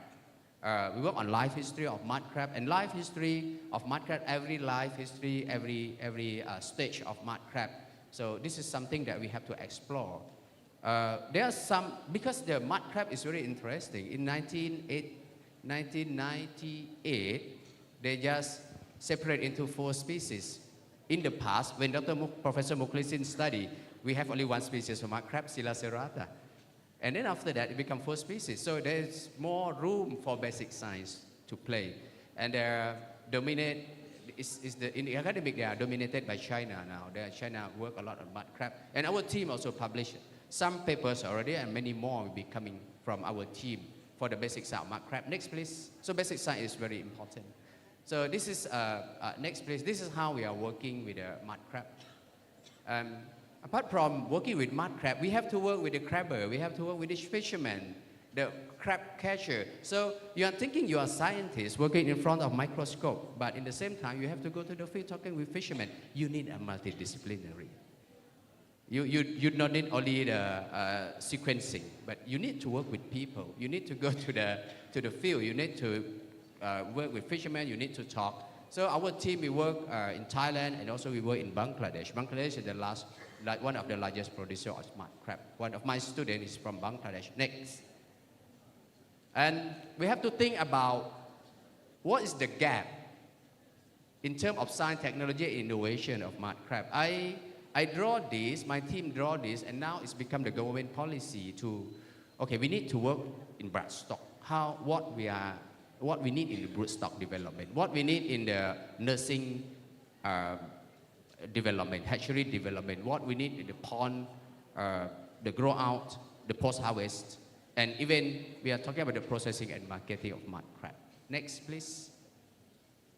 So at the university that we are working, when it was a dean, I established a hatchery, the mud crab hatchery, specifically for mud crab, just inside our campus. So, and then we realized that we will start working with mud crab. The main problem is broodstock. We have to think about broodstock, how to develop broodstock and hatchery. After that, the nursing and grow out farm. And we have to think about how to market it. We even create a restaurant, very good seafood restaurant in Thailand, now become one of the main restaurants in Pattani. So we call, this is from part of our project. So this is the blue economy. We are not only preserve mangrove, but not only preserve mud crab, but we want to create, to affect the economy of the province and of the country as a whole. Next, please. And we established, we call the social integrated enterprise for mud crab. We call SIE PSU crab that I'm wearing now. This is SIE PSU crab. Social integrated enterprise. Enterprise means our enterprise, we try to rely on our own. We try to earn some money from our broodstock, from our seed, selling to the farmers. And we want to control the supply chain of mud crab all over Thailand. I can tell that more than 50% of broodstock using in mud crab hatchery in Thailand now are from our team. So we are very happy with that after 8 years of working in mud crab. Next. And this is, so we are talking about broodstock technology. We have to work a lot technologically. We have to know the broodstock. So my students have to go to the field and see how the behavior, mating behavior, the spawning behavior of mud crab and think about this research. And we develop our own incubation for stimulation of mud crab spawning, and we are successful. And our method is accepted by FAO, as we are now writing manual handout for mud crab production in the world by FAO. Because the technique we are using is no eye stalk ablation. Normally in our neighboring country or China, they cut the eyes of mud crab. But for our technique, we don't do that. Ethics, so we are very successful for this. Next, please. This is you see our mud crab has 2 eyes. If you look at the mud crab broodstock, those who read in the literature or whatever, you can see mostly mud crab with this broodstock, the carrying egg, mostly will have no eyes or 1 eye is missing, but we have both eyes. Next, please. And this is we got some output published in FAO already about broodstock management for mud crab that I myself and my team working on this. Next, please. We need a lot of science and technology to understand that behavior of mud crab. So it's not aquaculture, but multidisciplinary approach, not only single approach, but multidisciplinary approach. So can you imagine 1 broodstock that we produce? So it will create 10,000 to 50,000 USD. It's very big impact for Thai economy. So you imagine 1 mud crab broodstock, it will carry egg about 2 to 3 million, and from this 2 to 3 million hatch become about 1.5 million the larva stage. And this larva stage, it come along the supply chain and to the restaurant. That is how we create the economy. We call the blue economy. Next, please. Prof. Shukri. Prof. Shukri. Okay. So we have the hatchery. You can see this is hatchery. Next, please. Our own hatchery. So the hatchery, we produce the seed for farmers. Next, please. And apart from produce seed for farmers, we also educate farmers, we train farmers, not only from Thailand, from Myanmar, from Malaysia, also join us working together from Bangladesh. Next, please. And we work a lot with community, so outreach. I myself have to go everywhere to promote the mud crab. Next. And this is some activities we are working with farmers, mostly from abundant shrimp pond that they are working. Next. Right, and then fattening farm, also this is technology. We have to create the technology. Next, please. And of course, we create a lot of jobs in the area from our mud crab project. This restaurant initiated in combination with mud crab project. It's very good. Please go to Pattani and try this restaurant. Dr. Harris and Dr. Pak Ilham has tried this before. Next, please. All right. So what happened in Thailand after we worked with mud crab? In 2018, the Thailand production of mud crab is 1.5. It's about 200-something million baht. And last year, we increased more than 4 times. We increased to 1.2 million, 1,000 million baht, which is from the work together. Not only my university, we work together with the Department of Fisheries and other universities. So, the aquaculture in Thailand still, now we are focused more on the species called Paramimosan. Next, please. So we got support for mud crab. You can see those big people coming to our university. And the right-hand side is our former university. He's carrying crab. So we are very successful in terms of policy orientation. And these two sides are our former Deputy Prime Minister visiting our project. Next, please. So in conclusion, mud crab aquaculture is evolving in Thailand and Southeast Asia now and offering new hope for sustaining wild crab populations. We're still carrying the wild crab population in our heart. Key factor of success include sustainable supply chain. That is the management. We need to do that. Strategic research and development. This is more management. Synergy again, and strong support from the government, farmers, and entrepreneurs. We are scientists. We are part of this chain. Then to develop supply chain, of course, integration of science, technology, and other fields is very, very much important. So thank you very much for your attention. This is my team, my group, very big group actually. We have more than this to work on mud crab. Thank you very much. Thank you, Prof. Suki. Just right on time. Thank you. Yeah, you can sit here beside me. Yeah. So I can summarize some of the very important part of the presentation. Yeah. So the concept for the blue economy, mud crab, and synergy is very important. And then also from how we can develop from lab, and then we end up with the society and improve the economy. And what the PSU being done is amazing. What we saw that your work with your team is amazing. So again, we give a round of applause to Prof. Sukri. So now we would like to ask our next speaker. Yeah. So I would like to welcome Associate Professor Dr. Nurul Hazrina Idris to the stage.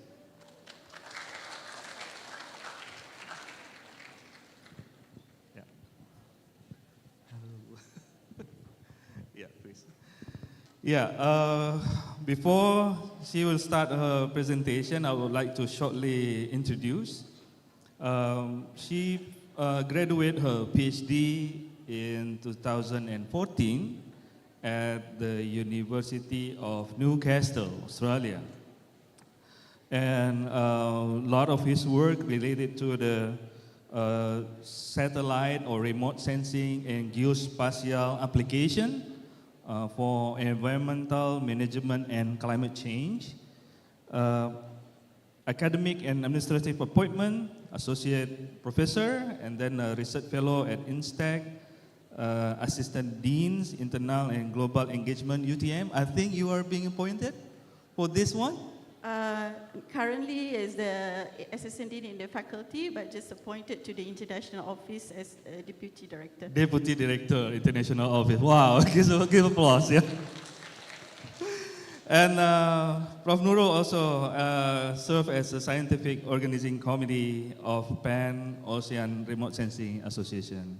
One of her recent publications relate to sea level rise in Southeast Asia, a review of the factor and observed rates from tide gauge, satellite altimetry, and assimilated data technique. I do believe that most of you that work in the remote sensing, yeah, or GIS ever cited a paper from Dr. Nurul. Yeah?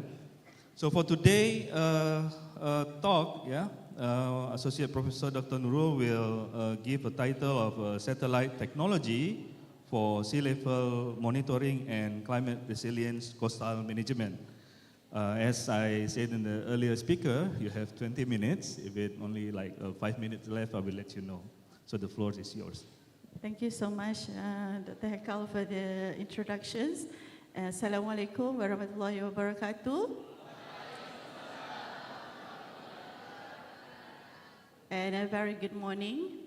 First of all, I would like to thank USK for inviting me to be here. This is my very first time in Banda Aceh and also to Sumatra. I've been in Java, Jakarta, and also Makassar.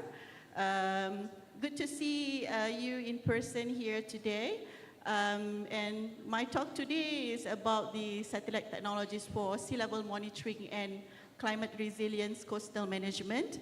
I can see that maybe the setting of the slides has changed the font size, font types of the slides, so I hope that it doesn't change the rest of the slides. Hopefully it's okay, right?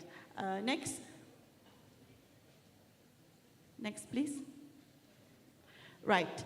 Satellite altimetry missions has been matured technology. This is one of the remote sensing technology.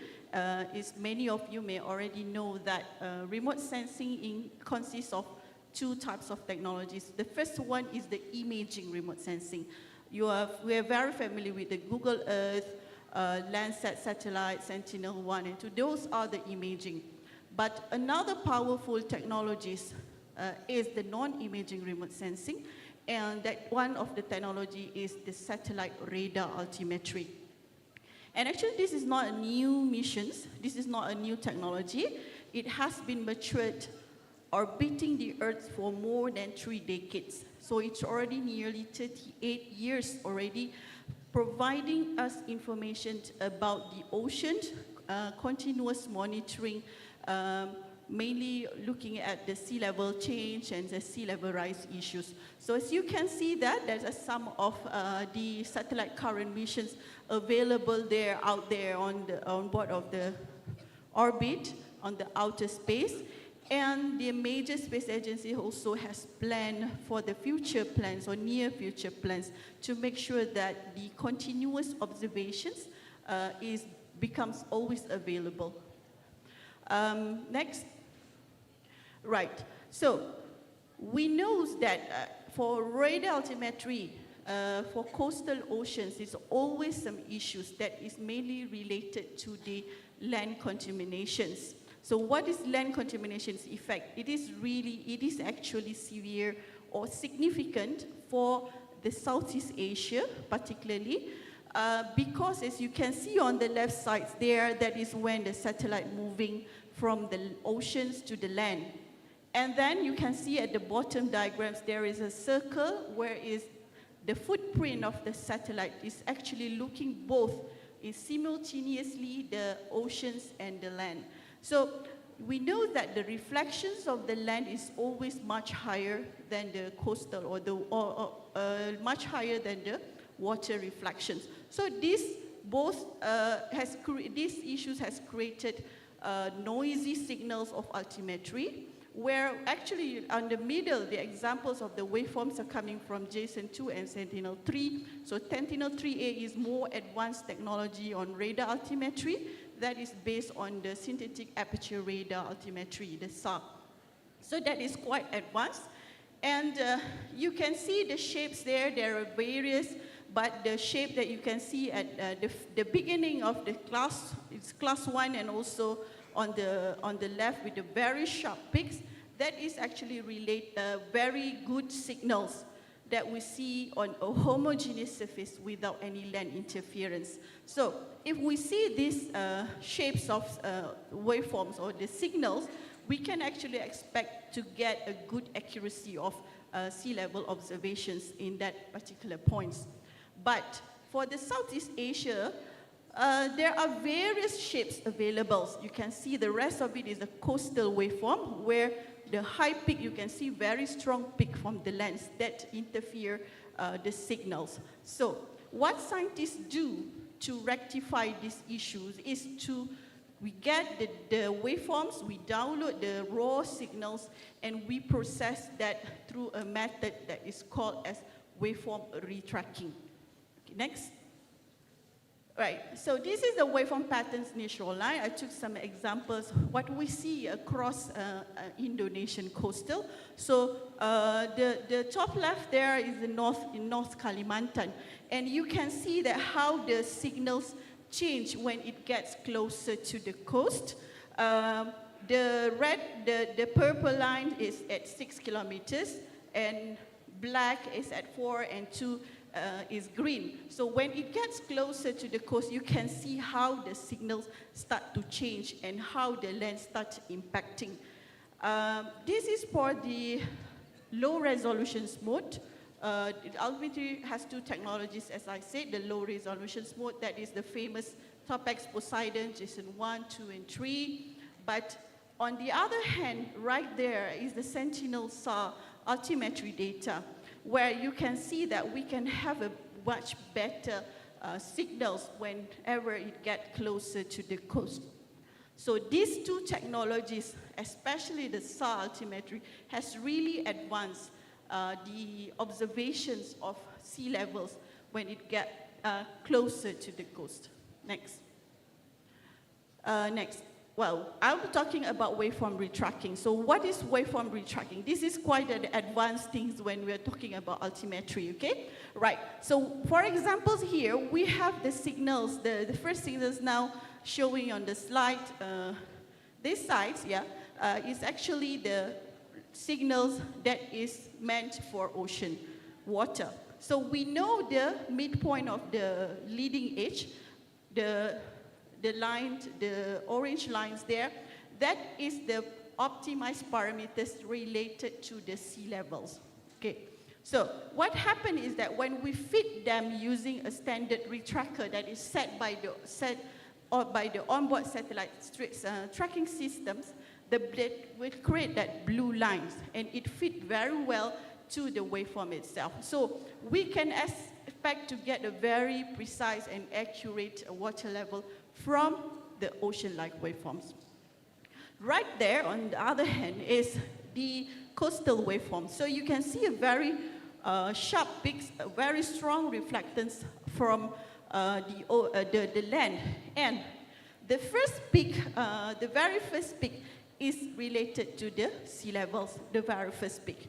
And then when we do the fitting with the brown, with the blue line is the fitting, then it will basically shift the locations of the midpoint. So this is the error introduced by the fitting functions. So what we do in the retracking is that we know the exact locations, and we can identify that through a more appropriate coastal retracker rather than using a standard retracking algorithms. We can find the offsets and we do the correction. So this is what scientists do.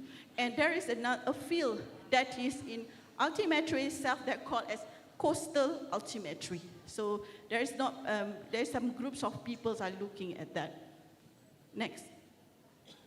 Okay, so here is an example with the standard retracker. Standard retracker is that when you get the data from the open ocean product, this is what you get. And you can see we calculate the percentage of the valid sea surface height. And we can see that when it gets closer to the coast and also over a complicated regions like in the Philippines and the Sulu Seas, Indonesian regions, that is the area where we get lesser sea surface height data. This is from the standard retractors. Next. Well, so what we do in UTM and also together with the Newcastle University in Australia is that we try to improve the sea level through methods that we call as a coastal altimetry waveform retracking expert system, or simply the CORUS. So next. So what is CORUS? Is actually the central of the system is actually twofold. We use a fuzzy expert system. We use a machine learning, the neural network, in the system to improve the estimations. So the central is twofold. The first one is we use the fuzzy system to search for the optimal retrackers. Why I said optimal retrackers is because there are many retracking algorithms out there, but there is none of those are universal that can be applied for all waveform shapes. So we need to customize. So what we do is we have numbers of the retracking algorithms, and we process that using and analyze that using a fuzzy expert system so that they can pick which one has produced the optimal sea levels. And the second one is we are using the neural network approach, because in this case, when we are merging different algorithms to produce a sea level profiles, the merging is not straightforward. They produce a jump. When you merge algorithms A and B, for example, it will produce a jump. So we really need to reduce the offset. So what we do is you are using the neural network approach to do that for us. Next. Next. Okay, so here is this schematic, some illustrations about how our system works. So what we do at the top there, we start with downloading the waveforms data. So where do we get this waveform data? It is not a general use data.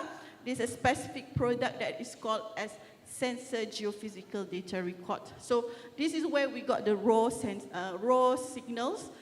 And then we process the waveform using 3 different retrackers. The first one that we call as MLE4 there is actually suitable for the open ocean.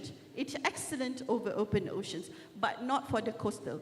And the rest, the other 2, the sub-waveform and the modified threshold, is the retracker works for the coastal waveforms. So the sub-waveform is one of our algorithms that we developed and has been published in a journal.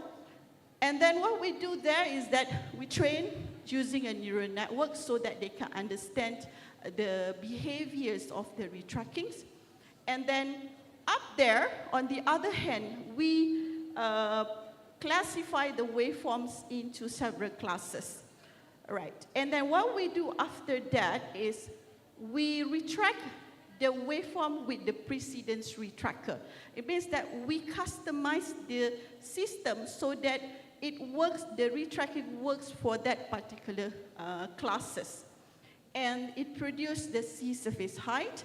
That is when we then merge with the neural network. And it went through to the fuzzy expert system to do some sort of analysis in terms of the quality of the derived or the retract waveform, the retract sea levels from the retracting algorithms. So, and we analyze the quality. If it is good, then we keep the sea levels.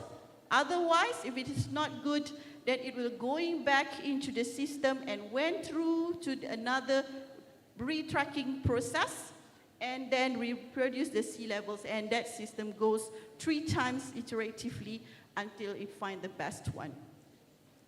Okay, that's a bit complicated. Okay, next. Right, so this is some examples of the output, how Chorus works, and how we can say that our systems is convincing. You can see that the black line here, this is the sea level profiles, and the above is the sea level anomaly, which is the sea level change. And then also bottom there is the result from the fuzzy expert system that assess the quality of the sea levels. So you can see the black line is during the first iterations. I mean, like during the first iteration, it will come out with the profiles and with different retrackers. So you can see that the circles line is where the noisy signals, and evaluations from the fuzzy system says that the quality is not good. It's going drop there. Okay, and then that problematic point will go through to the system and be retracked by other parameters. And you can see that the blue line up there is better than the black line, and the green one is the final sea level profile. That is the best that we can do. Okay, so this is what we do with Chorus. Next. And we recalculate the percentage of data availability over the Southeast Asia region. So you can see above is our Chorus system, and below is the standard retracker, where you can download and just use the data.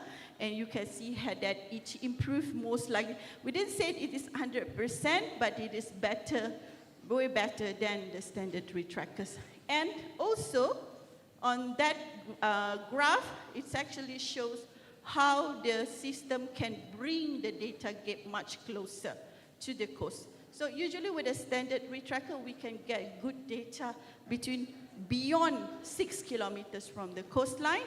But with Chorus, we can fill up the gap probably half than that, up to 3 kilometers from the coast. Okay, so assessment with the tide gauge data. So you can see that we compare our methods with the standard retracking algorithms, and we can say that chorus is better than other retractors at 6 out of 9 cases, which is sounds convincing to us. Right, next. Okay, so here is based on our review paper, just published last year in a journal. So you can see this is the absolute sea level rise. Pak Haikal yesterday was the relative sea level rise. This one is a bit different, it's absolute. So the values has been removed or corrected from the vertical land motions. So we can see the status. This is based on the altimetry and tide gauge data. So the sea level rise status in our region, the Southeast Asia, is at 3.9 millimeter per year at the moment. But the global is at 3.6 millimeter per year, the global sea level rise. So we are above the global mean. And we can see that some areas is also alarming, mainly around Malaysia in the South China Seas, Sulu Seas, and also Celebes Sea. This part are also, I would say it's more critical and need to pay attention on these regions especially. Okay? Prof. 5 more minutes. Okay, sure. All right, now,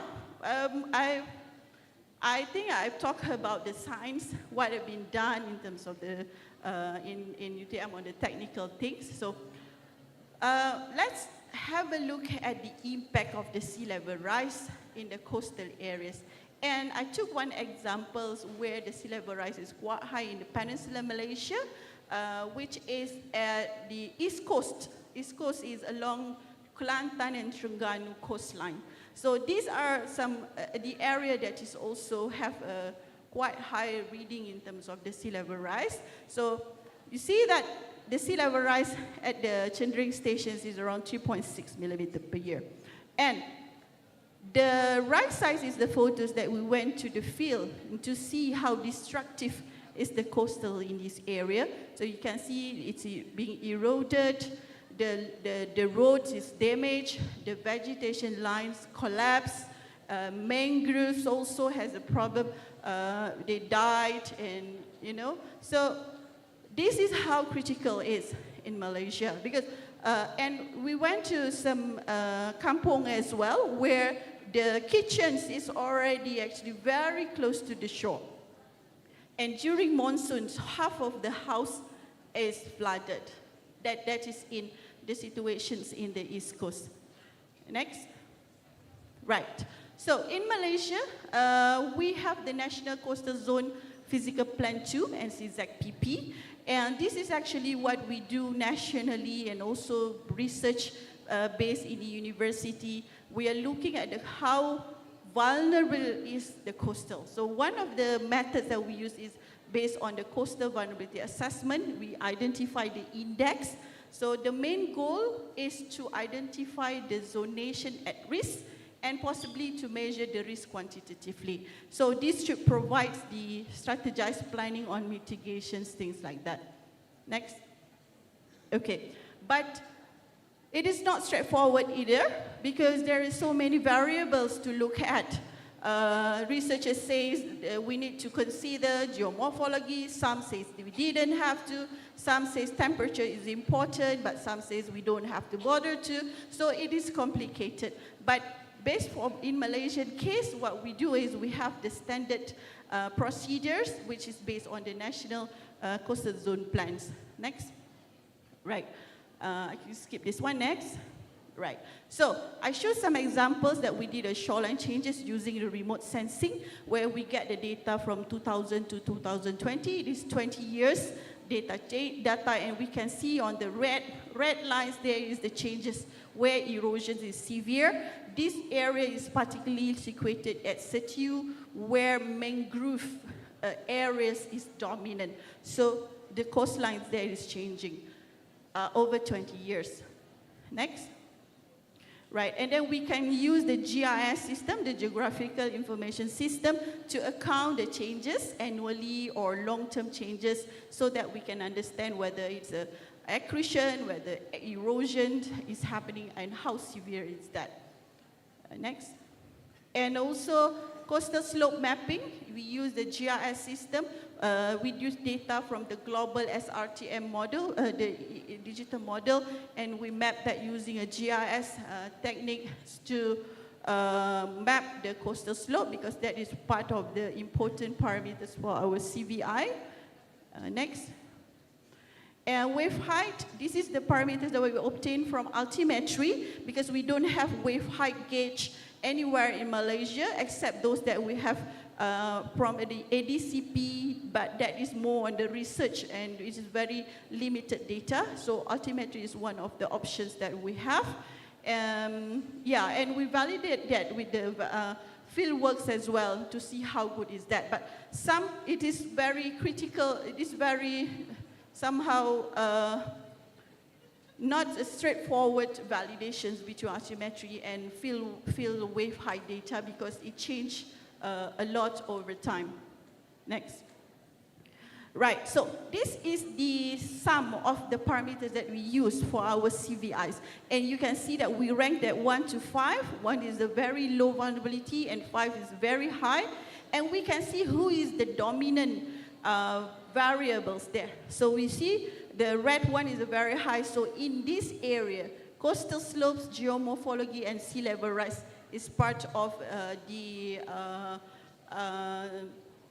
having a high contributor to the vulnerability of the coastline.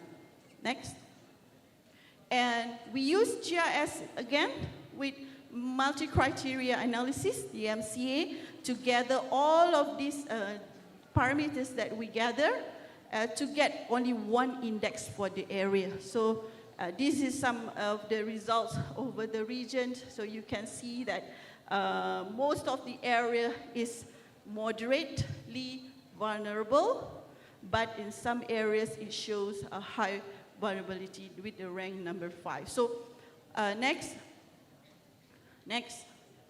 All right, so conclusion, satellite radar altimetry has been a matured technology for sea levels monitoring worldwide. It's just that we need to be careful which data that we are selecting. What product are we using? For our region, my advice is to opt for a coastal product rather than the standard product, so that we can get more accurate data.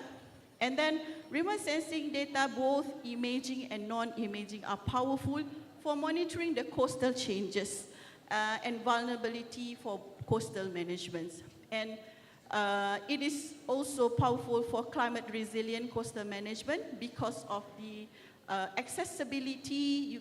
We can now get many free data, and there are long-term data. You can get that for 30 years now, and repetitive data, and also that covers a very large spatial coverage, so that we can minimize the cost and also the fieldwork. I think next slide, that's it. Thank you very much.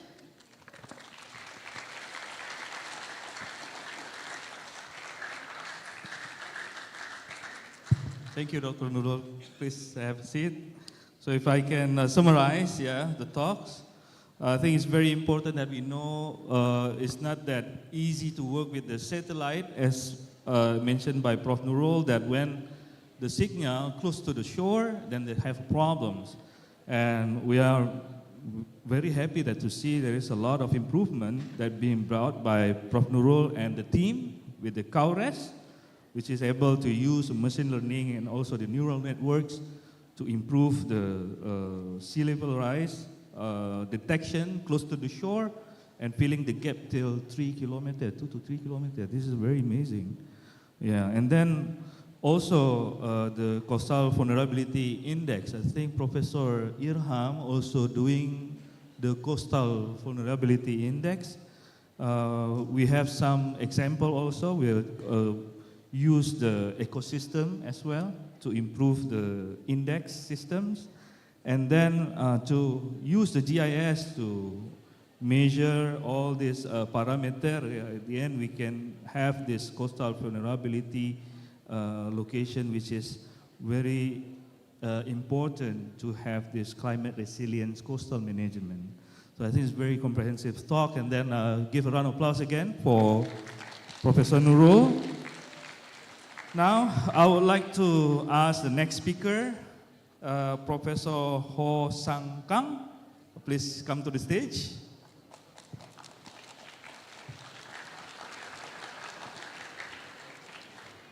Yeah, Professor. Yes. Okay. So I will shortly introduce Professor Ho or Professor Kang? Professor Kang. Professor Kang graduates a PhD in forest ecology at Seoul National University of Korea. His academic position currently as Industry Academia Cooperation Professor, Institute of Green Bioscience and Technology, Seoul National University from 2019 until now. One of the leadership roles are the Executive Director of Asia Forest Institute.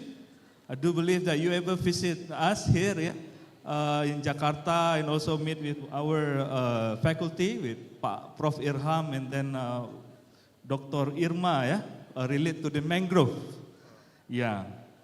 And current role is as a COICA project manager, capacity building for the Center for Agriculture and Bioscience at the EPB University. So the title today for Professor Kang's presentation is titled Restoration and Sustainable Management of Mangrove Ecosystem for Blue Economy and Environmental Resilience. You have 20 minutes of presentation. If at the time, like 5 minutes left, I will let you know. Yeah, the floor is yours. Okay, thank you very much, Mr. Chairman. So, honorable professors, our honorable invited speakers, ladies and gentlemen, particularly our honorable students. My name is Ho Sang Kang, already introduced briefly. Actually, I'm foresters, not fishery, but however, like like mangrove is related forestry and fishery. So today I'm very happy, particularly I work in Indonesia 2007-2009 as already COICA project manager with the Ministry of the Forestry, particular Department of Kehutanan di Gunung Batu, Bogor, for 2 years. So that time I worked with the Ministry of Forestry, particularly we work in the Pulau Seribu. So that's why I recognize fish marine is very important in Indonesia. Today, I briefly Professor introduce Kang. about some... Professor Kang, please rise a okay. little bit. Yeah. I'm so sorry. Yeah. It's too far. Okay. Thank Today, I would like to introduce some global challenges like environment crisis, so that maybe we hope to collaboration together. Next, please. So again, I guess you heard many about global warming, climate changes. Unfortunately, now it's we call global boiling, already too hot, yeah? So that is already many challenges in the world. Next, please. So already IPCC, International Panel on the Climate Change, already reported 2021. So regarding currently the global warming is because of the human activity, anthropogenic impact. Actually, natural is the same, but it's increased. So you can see in the near future, the more hotter, more dry. This is really the code of the red code. So it's a very critical time. We have to work action now. Otherwise, in our future generation, many challenges again. So next, please. So I'd like to reminding, it's a boring but very important. This year in Korea, the historical largest fire, forest fire, more than 100,000 hectares burned on March this year. So unfortunately, many people passed away. So not only Korea, as you know, like America, Canada, more than 10 million hectares. Can you imagine 17 million hectares like this? Huge forest is burned. It means huge CO2 as a greenhouse gas is emitted to air. In addition, Indonesia, maybe some of you recognize 2015, the one of the huge fire in the whole of the Indonesia. So during that time, maybe half of the CO2 from the forest fire, particularly Gambut, like peatland. So peatland is huge carbon sink. But unfortunately, forest fire, this is very damages.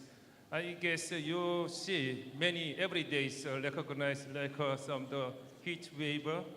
Actually, when I returned to Korea on August, in the Korea temperature 40 degrees. Actually, many Korean people ask me how you survive in the tropical country, Indonesia. To be honest, it's much cooler than Korea at that time. So again, the Korea also now the big challenge is this kind of the heat wave. Next, please. So again, our Professor Nurul and also mentioned like sea level rising. In Indonesia, also big challenges, particularly in Java, Central Java. Already many villages nearby the seaside should be moved to more upland. So in addition, like ocean acidification, so other thing. Again, as Professor Sukori mentioned, the degraded mangrove, it means the productivity is reduced. Next, please. This is not only ocean and the sea, but also like land droughting, land degradation, particularly high mountain forests, because many trees die. Because dry, it's very hard to survive. Next, please. And when I participate the World Forest Congress in the South Africa, so 2015, this is a climate refugee in Africa. They try to find the water. They try to find the food. So that's why climate crisis is a big challenge all over the world. Next, please. So again, I'd like to remind, actually, global warming continue. Next, please. Yeah, we are this is hotter, but next is more hotter. Maybe you or maybe your baby, your children, it is much more hotter in the future. So that's why I would like to underline, strongly suggesting our honorable students, you should act now for your future. So I'm very sorry we try to do, but you have to action already. So like Amazon COP, UNFCCC COP 30, or maybe Indonesia, a lot of the opportunities. Here, Shalakula University, I believe our smart students maybe can involve this kind of the international activity in the near future. Thank you. And please, next. And also during that time, IPCC report, Climate Change 2023, there are 10 key solutions how to mitigate the climate change. Particularly, I would like to underline halt deforestation and also restore our degraded ecosystems, not only forests, but also our marine areas. So this is like a mangrove, and also we try to restore the mangrove forestry. Next, please. May I today just briefly introduce how about Korea, what kind of the forestry restoration. Next, please. Korea, after independence from Japan, occupied 35 years. So 2045, our independence, 15 August. Your independence, 17 August, just in 2 days different. But after that, unfortunately, Korean War again. So our country totally destroyed it.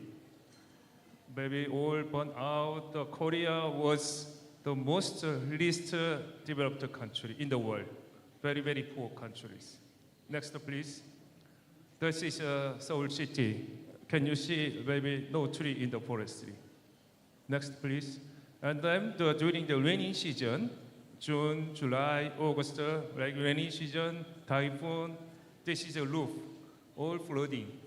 That's why agriculture productivity very low, and the fishery productivity also very low. That time, our target only food security.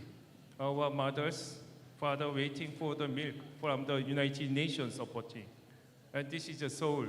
Maybe now totally different. Maybe please welcome to Seoul, not like this now. But that times, very, very difficult food or other water, many other challenges. Next, please.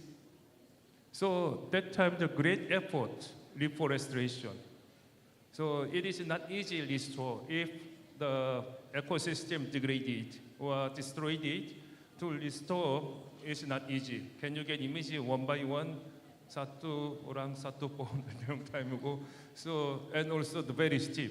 Next please. That time Korea we call like national movement, like a Semal Undong, New Village movement. All people, even mother with a baby, grandfather, children, and the soldier, and the student, all the plant tree. So finally, we reforested. Next, please. So that time, the UN expert came to Korea. Oh, this country almost impossible to reforestation because there are many challenges. So no resources, we have no oil, no gas. And also people very lazy, no educated. But however, we successful. Next, please. So finally, very intensively reforestation. Only 20 years, 30 years, we recover all our degraded forestry. That is like a fundamental how Korea development. First, reforestation, ecosystem restoration. After that, industry development, IT, now Samsung or BT or something like that. Next, please. Again, after reforestation, agriculture productivity increase. I would like to say the aquaculture growth also increases. So that is very important. Please keep your environment green and clean. That is your future is more growth. Next, please. So now today I would like to briefly sharing with our honorable professor and the students how can we collaboration each others. This is one of the mangrove forests in Philippines. Please next. And Southeast Asia, as you know, this is very important in the world, particularly biodiversity. A lot of the species as one of the high biodiversities, like tropical forestry. After the Brazil, Amazon, and also Congo Basin, and Southeast Asia. And also, as I know, the coral reefs, also the more than 30% in the world, particularly the mangrove, the highest population distribution in Indonesia as well. So that is a very important resources, huge resources. So it is a very important sustainable management as well as restoration of the degraded ecosystem. Next, please. So mangrove in the world, the 14.5 million hectare. In Asia, it's more around the 39%. Next, please. And Indonesia is the highest in the world. So you are very proudly, the mangrove particularly in the world is the number one, 3.36 million hectares. But however, there are many challenges. Unfortunately, your very valuable mangrove ecosystem are degraded. Next, please. Mangrove is a very unique ecosystem. So based on the different site characterizations and the different species like Abyssinia, Solanatia, Rhizophora, maybe many different species can grow. So that's why, as Professor Sukri mentioned, the basic science is very important. Like a science-based, like a restoration or activity is very important. Next, please. So unfortunately, as I mentioned, the mangrove, there are many challenges. Last December, I visited Sri Lanka, also many abundant forests, abundant shrimp pond because of virus. And not only this kind of challenge, but also maybe in the Aceh and the Sumatra, maybe palm oil plantation, like land change it, conversion to the agriculture and other pond, shrimp pond or crab pond. I'm sorry, the pond is not actually very important economic value, but also environment value. So hopefully we should integrate it. How can sustainably, like social, economic, and environmentally. Next, please. So as you can see, like during the tsunami 2004, December 26, like 20 years ago almost. So the tsunami affected a huge area, not only Indonesia, in the Southeast Asia. However, who has a dense mangrove, they keep their community. So we recognize at that time, mangrove is a critical importance to conserve our livelihood. Okay, next please. I myself involved we call AKECOP, ASEAN Korea Environment Cooperation Project, since 2000 to 2018. That time we focus on the restoration on degraded ecosystem. Secondly, the biodiversity conservation. The other one, agroforestry, community livelihood, also very important. 2004, after tsunami, this is work with the ASEAN Secretariat.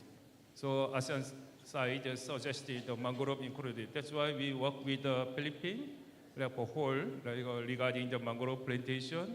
Next, please. And also with the Kansai University regarding economic values of the mangrove. Not only timber production. Currently, you are using the charcoal, right? But also carbon sequestration regarding climate change or crab, body crab, very delicious. And the ecotourism are the thing.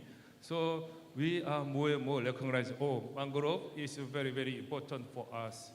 But in addition, we have to work together, not only forestry, fishery, geology, social science, community science. We have to work together. Next, please. And again, this is we call the silver fishery, because the Indonesian government try to achieve the food security. One of the very important from the seaside, because Indonesia huge like island and the marine area. So this kind of the silver fishery, this is very important. Next, please. So that's why we already designed with the ICFAES professors how we more production and more sustainable is more important.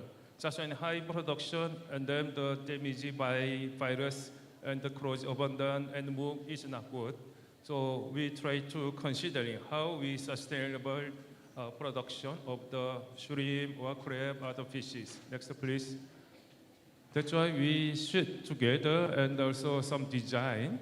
So that's why I come here today. Hopefully in the Aceh, we are able to collaboration this kind of the silver fishery for like maybe so food security, more productivity, sustainability. Next.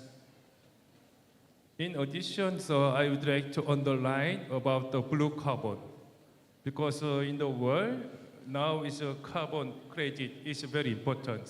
Indonesia, one of the leading country, because I participated 2007 October in Bali, UNFCCC COP. You host the Indonesian government. After that, Indonesia, one of the leading countries regarding this climate change, particularly carbon credit. So mangrove is most carbon-rich ecosystem in the world. So mangrove, a lot of the carbon sink in the soil. So that's why this is we considering if the mangrove forestry change it to other shrimp pond, huge CO2 emitted.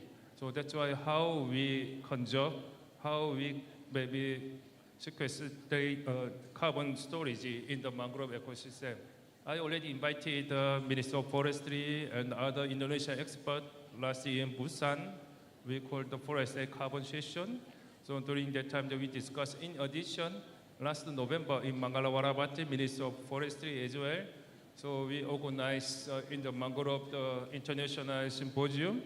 That time a lot of the suggestion, mangrove, this is a very critical ecosystem. We must conserve. So to do this is a carbon credit, one of the solutions. Hopefully our honorable student also study regarding this kind of the carbon, like maybe credit in mangrove ecosystem. Next, please.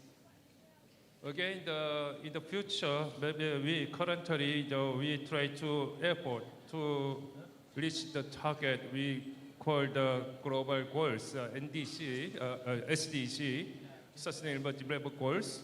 Regarding 15 is forestry, but 14 is fishery. So we have to work together. Next, please. However, unfortunately, still many ecosystems are degrading, like fish, fresh water, seawater, as a forestry. So without this kind of the stop or restore of the degraded ecosystem, we are not reach this SDG. So that's why United Nations declare ecosystem restoration from 2021 to 2030. So again, we work in the forestry ecosystem, terrestrial ecosystem, you work in the marine ecosystem. So we have to work together to reach this kind of the global goal, okay? Next, please. So, next, please.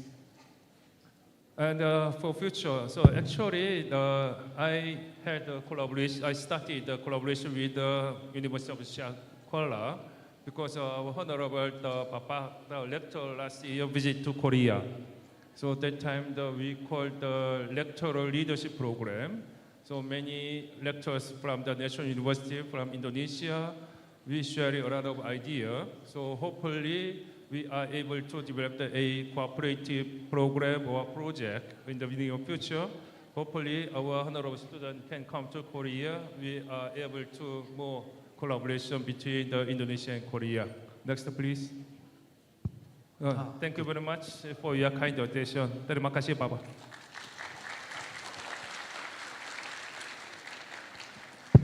Thank you, Prof. Kang. Very timely, yeah. So I can summarize some of the very important message from Prof. Kang. Yeah, so we are now at the climate change in the code red. So it's code red for humanity. So everyone need to take action. Climate emergency, yeah, related to rising temperature, ocean acidification, sea level rise, drought and land degradation. We have also climate refugees, which is very terrible. And the solution is that 10 solutions being developed, and one of it are forestry. We know from the Prof. Kang that Korea have worked so hard to replant it right after the war, since 1970, 1980, and then a very successful example, 1960 till 2000, 40 years, and all that barren environment now is green. I think this is a very good example. And then one of the important issues that Prof. Kang mentioned is about the ECOP for the economic value, and then the silver fisheries, also the blue carbon, which is now is very important for carbon credit. And we hope that with our collaboration, yeah, with Prof. Kang, we can have more work related to the mangrove. We have tremendous mangrove sites at East Coast and also West Coast. So maybe next time, if you have more time, you should see even near to the city, close to the shore, we have some mangroves as well. Yeah. So now we enter our next speaker. This is from our own university. Yeah, we would like to welcome Professor Dr. Nur Fadli to the stage.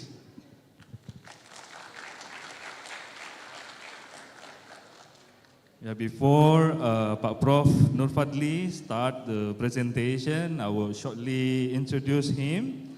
Pak Prof. Nur Fadli now serves as a Deputy Dean, Faculty of Marine and Fisheries. He finished or graduated a PhD in 2019 at IPB University, working together with the University Science Malaysia, with Prof. Siti, related to DNA barcoding and biodiversity. Research expertise are related to the marine biology, genetics, and DNA barcoding. I'm pretty sure that Prof. Nur Fadli have a very strong group in our faculty. Yeah? A lot of people joining to study the biodiversity, do a lot of DNA barcoding with a lot of samples all around the world. Yeah? So Pak Fadli already have a lot of publications. Don't need to mention it. So For today's presentation, Prof. Fadli will talk about from DNA barcoding to eDNA, molecular tool for marine conservation. Prof. Fadli, you have 20 minutes. If 5 minutes left, I will let you know. Your floor is yours. Yeah, thank you very much, Dr. Haikal, for a very nice introduction. I hope I can finish my presentation on time because I have 40 slides. So it's take around 1 hour actually. So I will try to keep the time. Yeah. Okay. Good morning, everyone. Today I just want to share you about what we are doing in our laboratory. Yeah, especially in genetic and biodiversity aquatic laboratory in our faculty. So I put my title for this presentation from DNA barcoding to eDNA, molecular tools for marine conservation. Next, please. Okay, this is my plan. Yeah, I hope I can keep it in within 20 minutes. Next, please. Okay, I'll just start with some introduction. So I always define our location is Indo-Malaya Archipelago.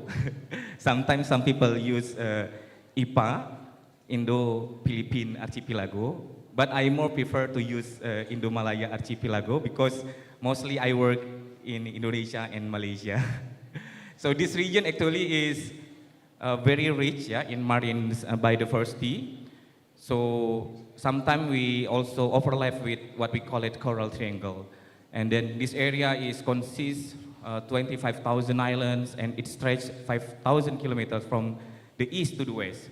And 4% of the Earth's land surface, it even is only cover only 4%, 25% world's biodiversity is located in this region. Next, please. Okay, I will focus my presentation in Aceh part. So I will try to give you what we are doing in Aceh in order to contribute our knowledge into this region. So Aceh is, as you might know, that we are located in the westernmost part of Indonesia, or IMA region. And we also rich with marine biodiversity. And we also depend on the capture fisheries. So among this fish group that we are depending on, we have like a coral reef fish species. So even we still lack of information. We cannot cover all the things. So our group, my group in our faculty, right now we just focus on the reef fishes, especially for the groupers, snappers, and trevallies. Next, please. Okay, even we are a part of Coral Triangle, and the government of Indonesia also defined that Coral Triangle is defined a country. So they call it, it's bordered by a country. But in the reality, it's only located in the western, in the mid and the west eastern part of Indonesia. Aceh is not considered as a part of Coral Triangle. Even they say that it is a country. So sometimes that we are difficult to get some funding because when we prepare or apply a funding, oh, Aceh is not a part of Coral Triangle. So this time we need to think about ourselves, how to, to conduct a good research in Aceh. And historically, Aceh studies, especially in marine research, is developed after the tsunami and peace agreement actually. So before that, it is difficult to get foreigners to come to Aceh. It is difficult to get the permit, research permit, especially the foreigners. But after the tsunami and the peace agreement, right now, as you might see that our university can easily invite you to come to Indonesia, to Aceh, and also conducting research. And for that reason, we also still have a limited data on biodiversity Aceh, especially in molecular information. Next, please. So I will just focus my talk about the tools, the use of molecular approach in fisheries. So if I can define that, we always use this term that genetic conservation is the use of genetic technique to solve problem in conservation biology. So we can use this technique for species identification. We can use this technique also for investigation of the phylogeographic pattern and also the population genetics to see the structure of population. And recently, we just start also to use eDNA in our laboratory. Next. Okay, basically that DNA barcoding is a genetic-based identification system. So we utilize DNA to identify marine organism or aquatic plants or something that thing live, yeah. We can identify, just take the part of mitochondrial DNA. So in our case, for fish, we use mitochondrial DNA COO1, yeah. But for the plant, we can use chloroplast, and for the fungi, we can use nuclear ITS. So every organism, they have their own signature of DNA. So we use COO1 for the fish. Next. So why DNA barcoding is important? There are many advantages of DNA barcoding. The first one is accurate identification. It also can use to identify individual fish at different stages. So we can take the sample from their eggs, from their fin, yeah? Or even for the larvae, which is difficult to identify using morphology. So we can use DNA barcoding. And sometimes DNA barcoding is also useful in identification of incomplete fish specimen. This one sometimes we use, like we call it forensic genetics. For example, the souvenir from sea turtle, we can use this sample and detect from which species this souvenir. And also mislabeled fish product. Right now, there are many fraud, yeah, of fisheries product. They put tuna, but they not put tuna inside of this product. So sometimes they also put like this fish ball is making from crab, but there is no crab in that fish ball, meatball or something like that. Okay, next. So this is the general pipeline of DNA barcoding. Basically, we just collect the data, the sample, and then using photograph and take the fin, and then we do some legwork. So we extract DNA, we do the PCR, and then sequencing the sample, and then later on we got the result and analyze with bioinformatics. Next. So there are many consortium for the barcode of life. So next, please. Next. Next. So there are many, like there is Canadian Barcode of Life Network. This is the first one, followed by the Europe HBOL. But there is no this kind of network here in Indonesia, or even in Malaysia, or even in the Philippines. We just work separately. I think this is also, we have to do the same initiative, I think, if we want to collect all this data. Next. So this is some papers that already published about DNA barcoding in Indonesia. This is just a few.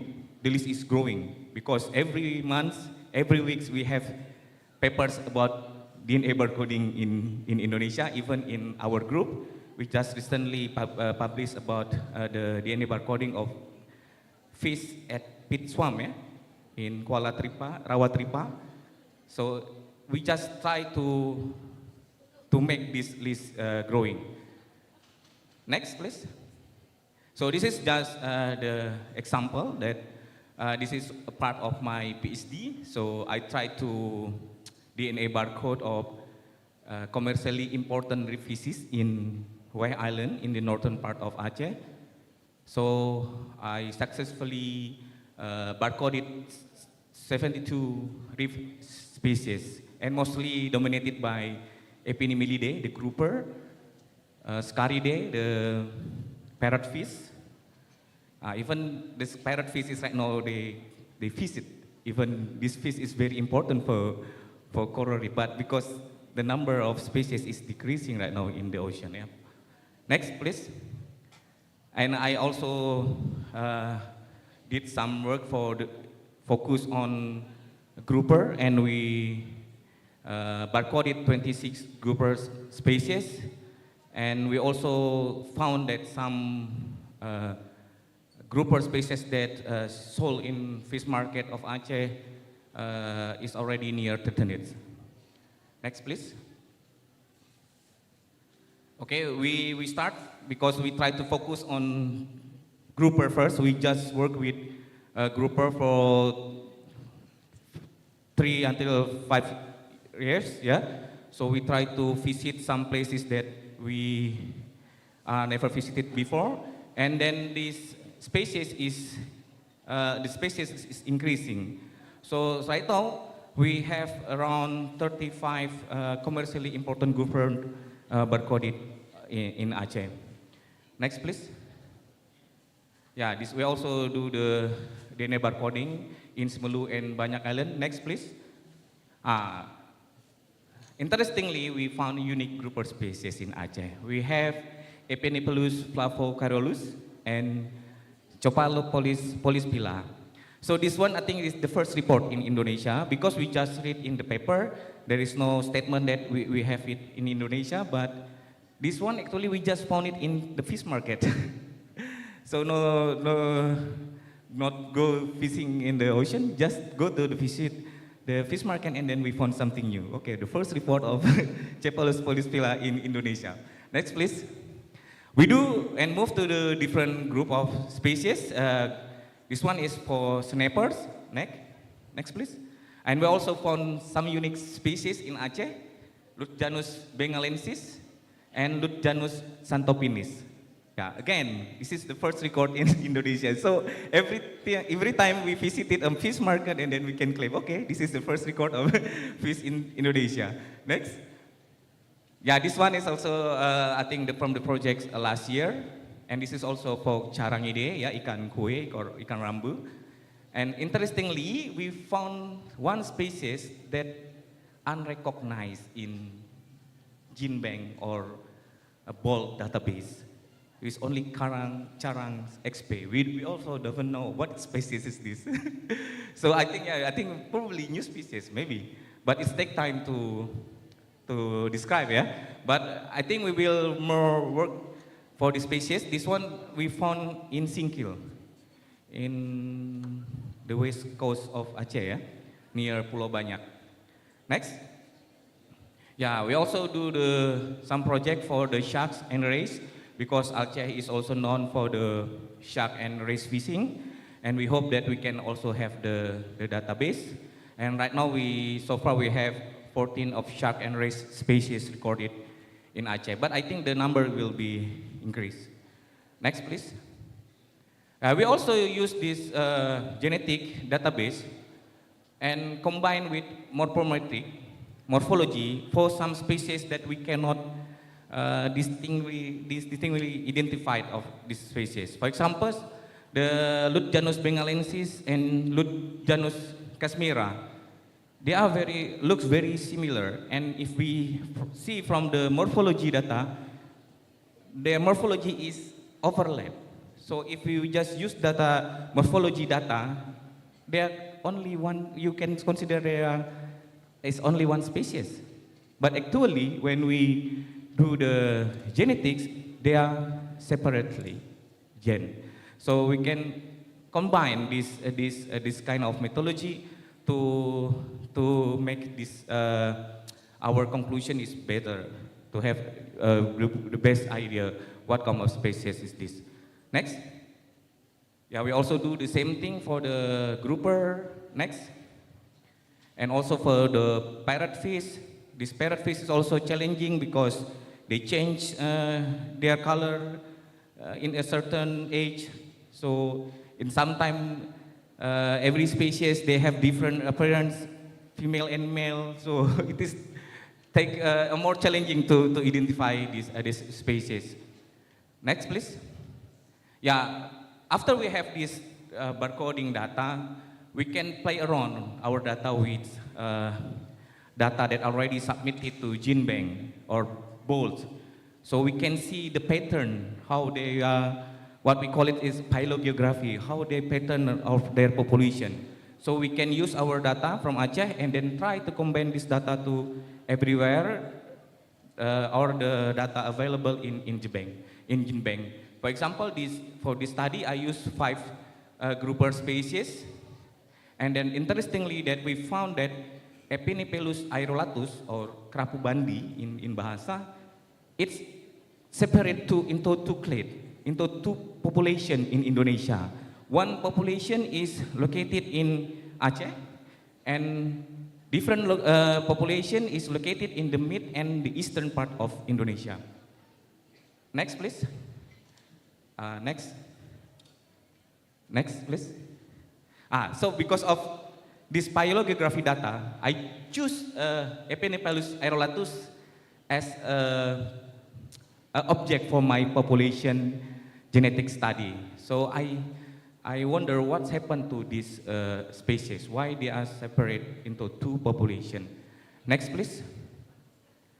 So again, in this graph, you can see that the black one is the Epinephelus aerolatus population in western part of Indonesia, and in the white one, and the white dot is mid and the eastern part of Indonesia. So in terms of management, we can use this data and inform the manager or the government of Indonesia, okay, if you want to exploit or visit this space, you have to consider about these 2 different populations.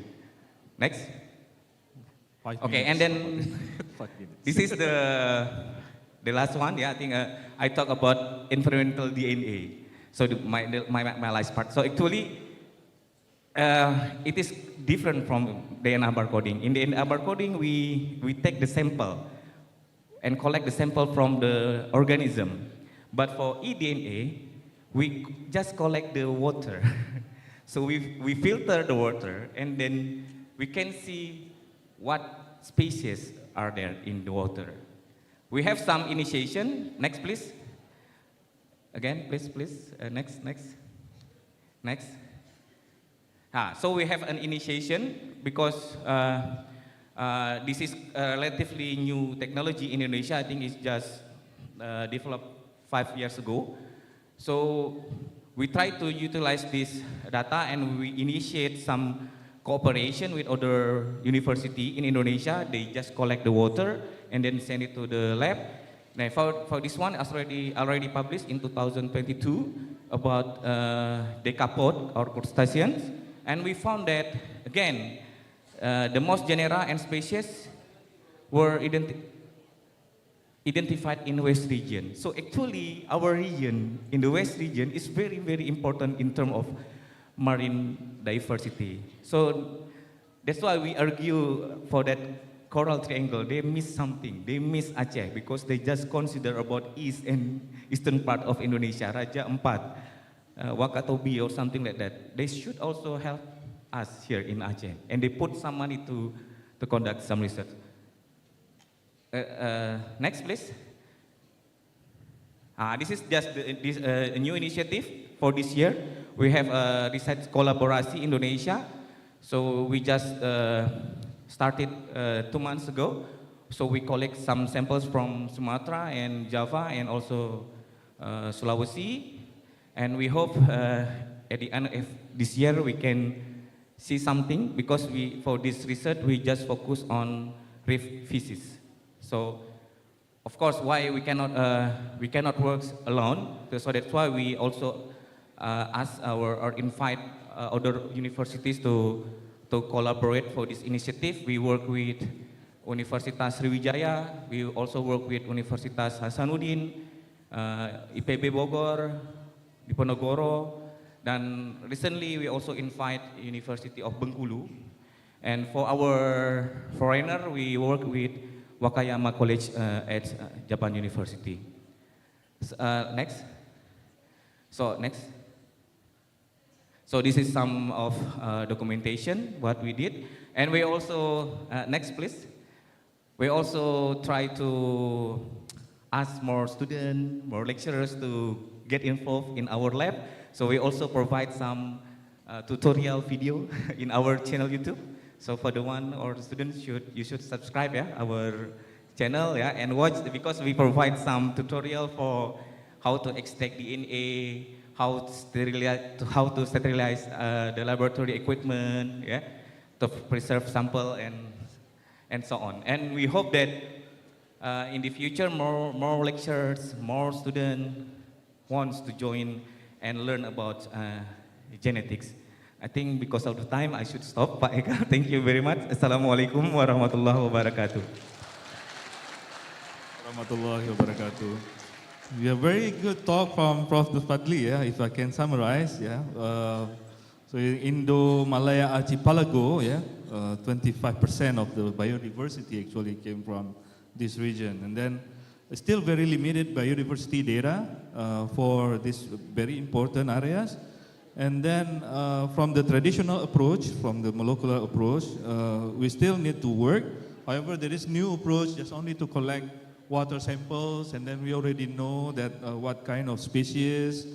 This will give us more opportunity to reassure everything, reassure the species that are available in the locations, including if some species are potentially economically important, it's already being identified. And also, very important to the knowledge of this West Sumatra or West Indonesian region that have more biodiversity rather than other areas at Indonesia. I think this is a very important discovery from Prof. Nur Fadli and team. So now we continue with this questions and discussion session. We can have like 4 questions first, and then we will look at the time. If we still have enough time, we can continue with another questions. So please, questions from the audience, either from the on-site or the online. Okay, I see some. Oh wow, a lot of questions. Should they go to the microphone in the center? Pak Haris, yeah, they need to go to the microphone at the center. Okay, please, maybe, yeah.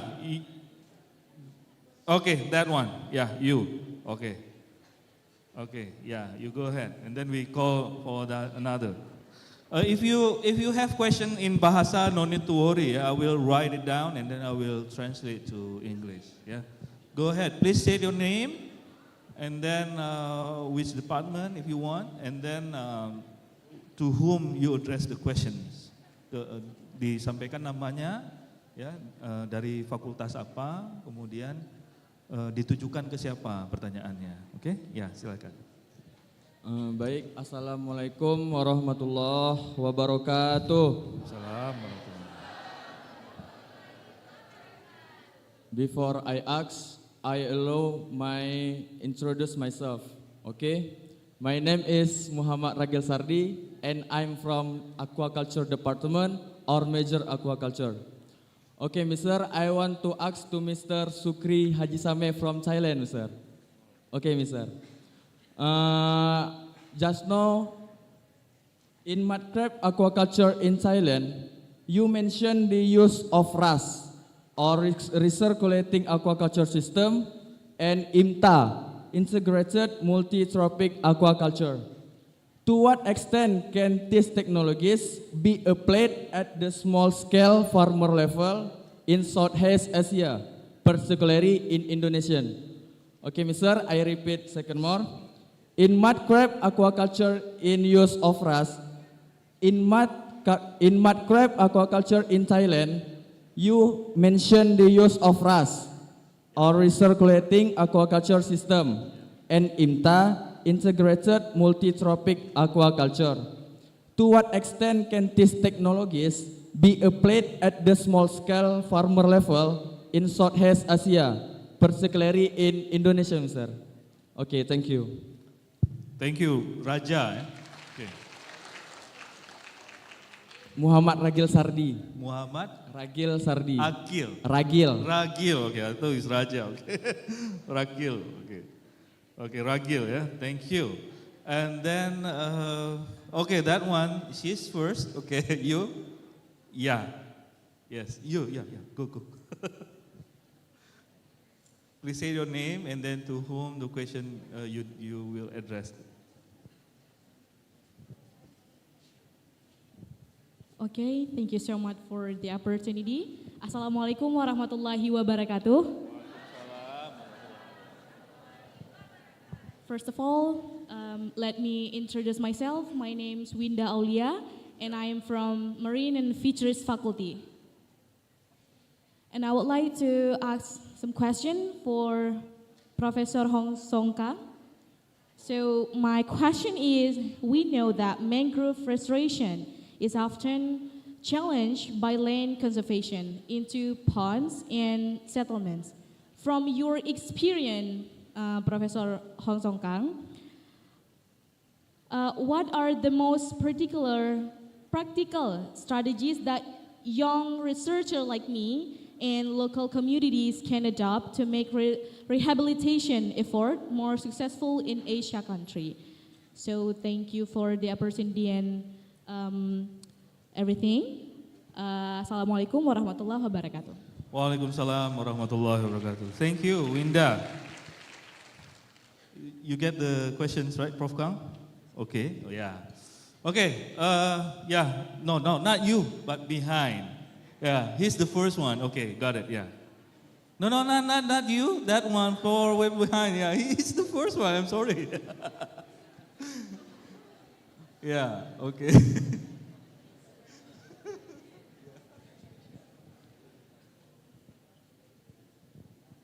Okay, please go ahead and then say your name and then to whom the question that you want to Okay, address. thanks. My name is Muhammad Rafi Rawan Siregar, and I want to ask to Professor Nurul. I'm very interesting about and excited about GIS and your presentation. And I want to ask about can shoreline retreat still be detected accurately after coastal reclamation projects are implemented? If so, what techniques and which satellite data can we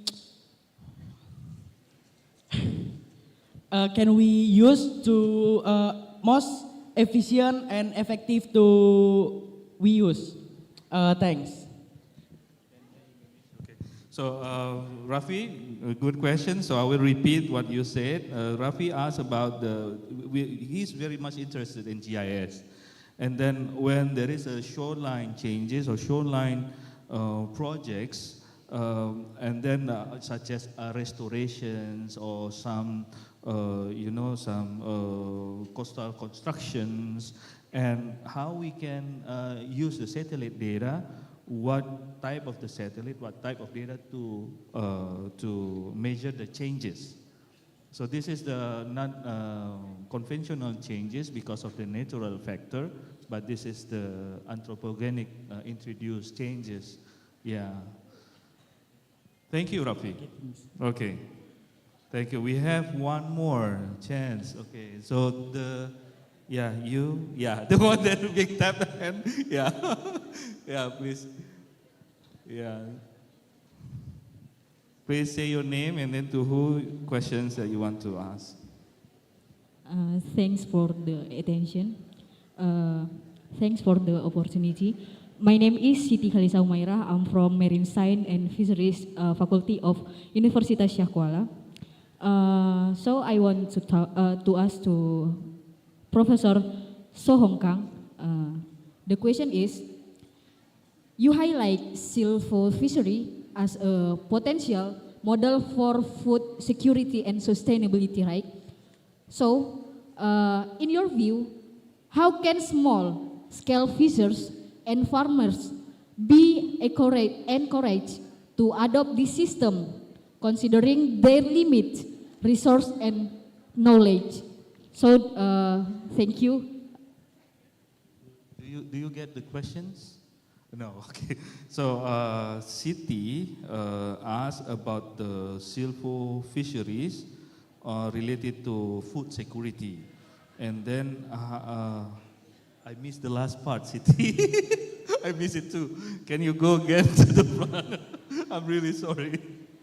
I missed the last part. You go too quickly. It's okay. Yeah, related to fisheries and food security. And then? So I asked about, in your view, how can small scale fishers and farmers be encouraged to adopt this system considering their limits, resources, and knowledge. Thank you. So it's how to engage this community level to do the same way that we want them to expect it. Yeah. So that is from City. So we have 4 questions. We missed for Prof. Fadli, but you know, there will be another, we will have another session of questions. So we hope that everyone have a chance. So maybe we can start with Prof. Shukri, please.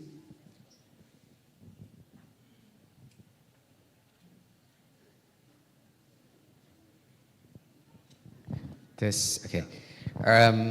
Muhammad, right? Rakil. Muhammad Rakil, thank you very much. Yeah, thank you very much for this very, actually very important question for aquaculture now, RAS, recirculating aquaculture system. The question is how the small-scale entrepreneur farmers can apply RAS. Applying RAS, particularly for mud crab, and now what we are working with mud crab, the first along the supply chain for RAS, we use a recirculating system for the broodstock development or broodstock stimulating broodstock to spawn. This is I don't think it's suitable for the farmers or for the entrepreneur because now the demand is not that high. So in Thailand, we need maybe a year about 300, 400 broodstocks only for the whole countries. So this 400 broodstock, maybe one farm they can produce. So it's not applicable well for farmers to be in that chain. But another chain which is very interesting is when the farmers, they take the crab and put in a grow out farm, or even the fishermen, they catch the crab from nature, from the wild. Normally, those who eat crab, we will consider 2 standards of crab. First is for the male crab. For the male crab, you expect to have a full meat crab. You don't want the water crab. Or when you open the crab, you prepare everything ready. You steam the crab, you cook the crab, you're ready to eat, but when you open, it's nothing, only water inside. So this is so bad for the eater. And so to make the full meat crab, we call the fattening. We fatten the crab. So fattening the crab, RAS, is very much important. To put in the vertical RAS or whatever RAS is very important. And another standard of mud crab eater is the egg crab, the crab with full egg. There are 4 stages of egg inside the crab body. Normally, we like to eat stage 3 and 4. If stage 1, if you go to the market and the machine or the people who are selling crab tell you, oh, this is full meat, full egg, full egg, full egg. Once you go home, there is no egg. You cannot see any egg. So this is the gap or the chance, opportunity for us to do RAS.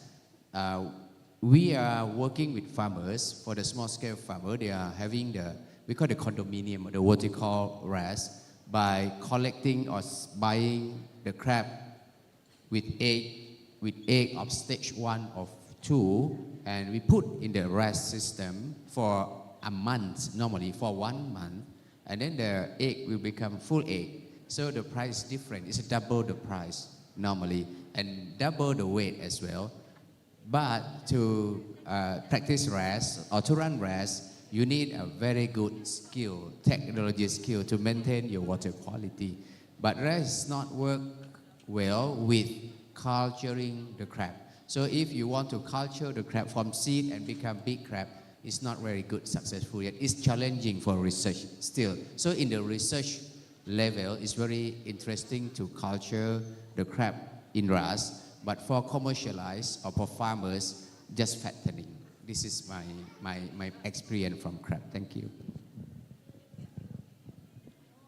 Thank you, Prof. Shukri. I think it's already answered that one. And then Professor Kang is a question from Winda about the mangrove restoration, ponds, settlement. What is the best practice and strategy and rehab all those problems?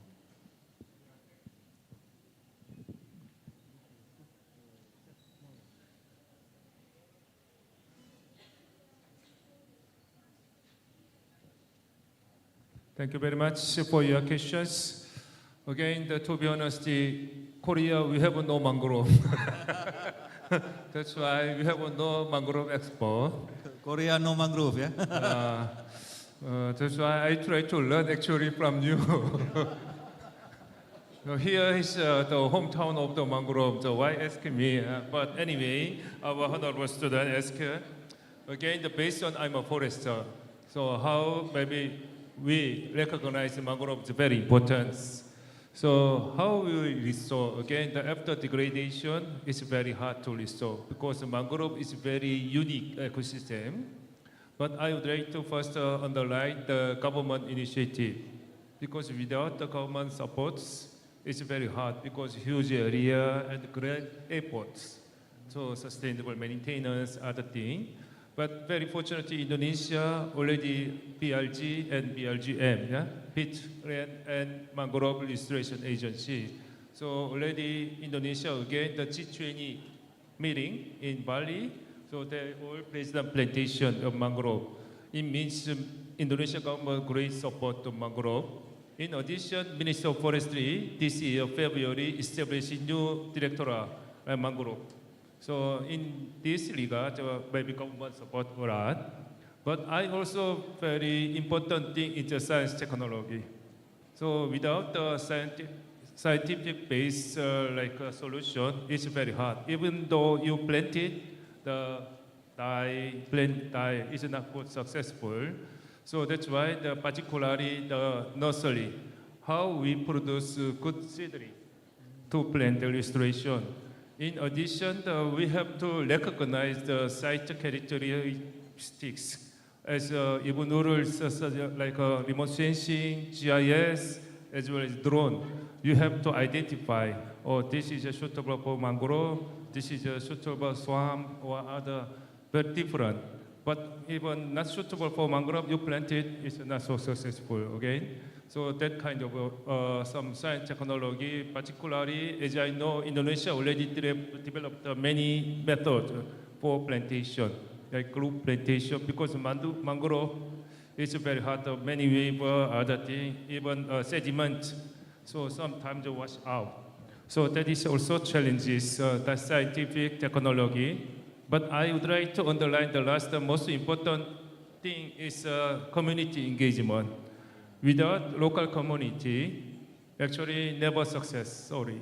So during our project, like Koika, maybe 3 year, 5 year success, after the project, disappear, unfortunately.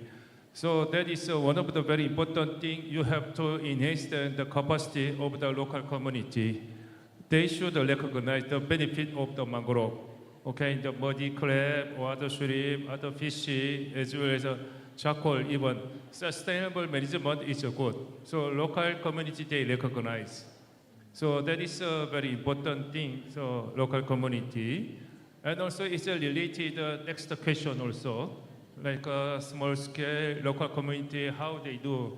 As I know, Indonesia, the shrimp farm is a very traditional way. The productivity very limited.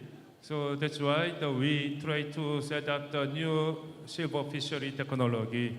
Actually, silver fishery is not popular. Again, before big tsunami here, mangrove is not attractive, just a tree. But after tsunami, we totally recognize. And also we asking to local community, this is very important. So that's why I visit the lab. We still have time, it's okay. Yeah. I'm so sorry, too long, yeah. So Itara Unira in Lampung, a community base. They are volunteer. Plantation, very successful. Last year I visited Turku Umar University, West Aceh. So they introduced us with the local community. Now we are recognized how we restore. So actually, to be honest, currently only Rhizophora. So many Rhizophora only. But this monoculture in Korea also, only monoculture is not suitable. More diversity, more resilience. So you have to develop Indonesia, huge diversity of the mangrove species. So we have to study together and the local community recommendations. In addition, I do hope if we do small-scale silver fishery, the productivity should be increased high. Otherwise, they would like to cut mangrove and establish the shrimp farm, fish farm again. So that's why we consider it. But again, the more mangrove is more feeding for the fish, because of all microorganisms. So now we more and more recognize. Again, that's why we try to establish a demonstration plots in the central Java, Western Aceh, like some other place. So that's why I do hope, because again, I'm very sorry, I'm not mangrove expert.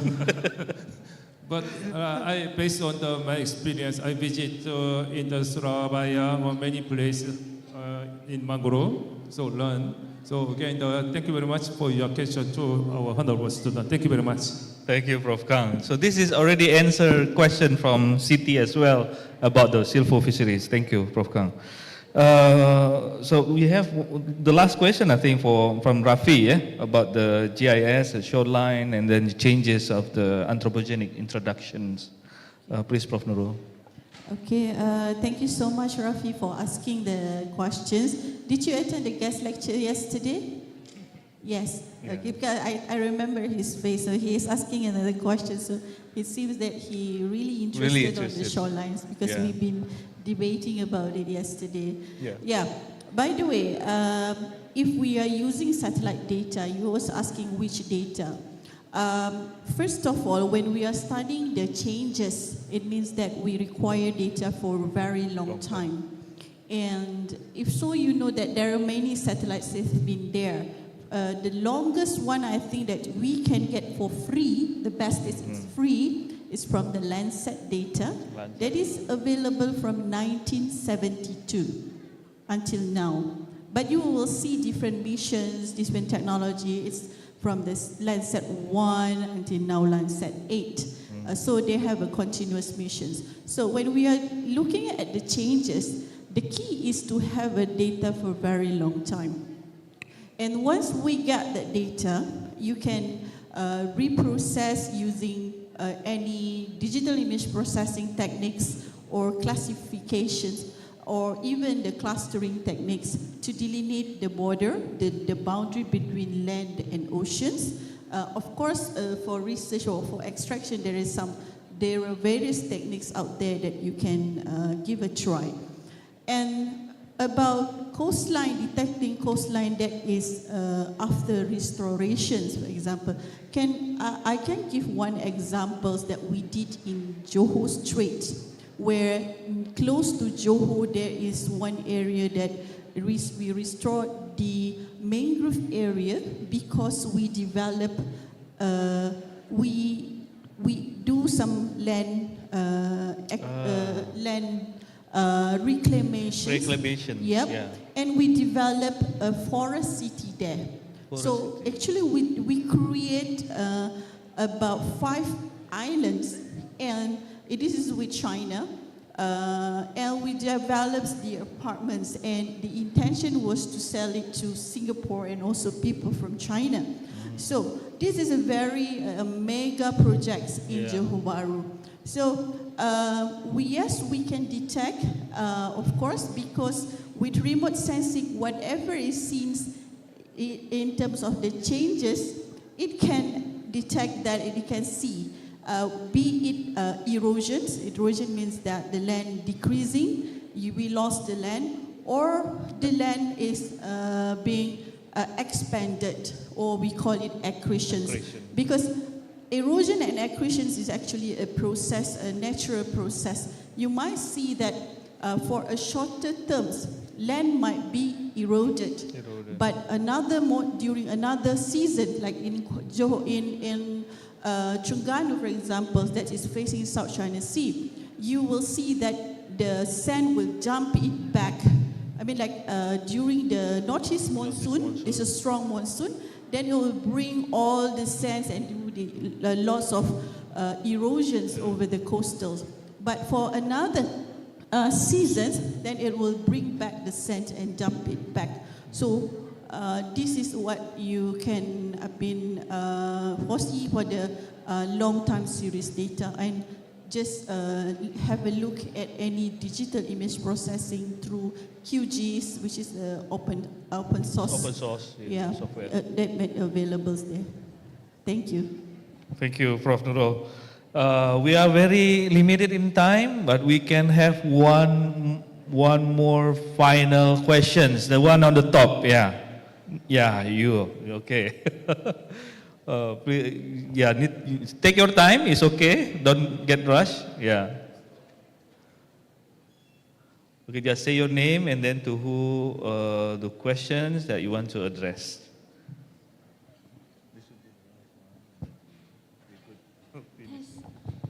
Thank you for the opportunity that has been given to me. Allow me to introduce myself. My name is Kizia Emanuela Wijaya from Marine Science. Maybe this question is more directed to Prof. Nurfadli.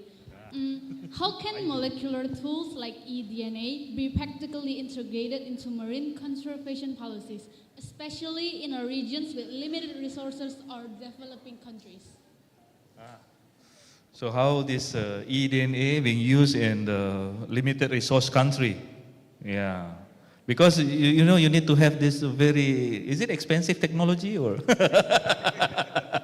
Very good questions. Okay, thank you. Thank you very much. Wijaya. Thank you very much for the question. Respond to Pak Haikal, actually, it's relatively expensive right now because the technology just developed. So 5 years. For one sample, it took around 10 million rupiah. One sample? One sample. 10 million. Not 1 million. 10 No, million. 10 million. Oh, So reduce the price a little bit. that's why we sometimes to collaborate with different universities. For example, right now we analyze our data in Diponegoro University because they have the equipment. So we just pay for the consumables, so it's cheaper. So we need to cooperate with different organizations in order to make it available for us. And regarding for the conservation, I think eDNA will play important role in the next decade. For example, because we just filter the water from a river or a certain area, even if we don't see maybe like endangered fish or something, we don't need to catch the fish to get, if you want to know if this fish is already or playing in this area. But for DNA barcoding, we need to catch the fish in order to make sure that, okay, this is the endangered species or something. But for eDNA, you don't need to catch the fish. You just take the water and then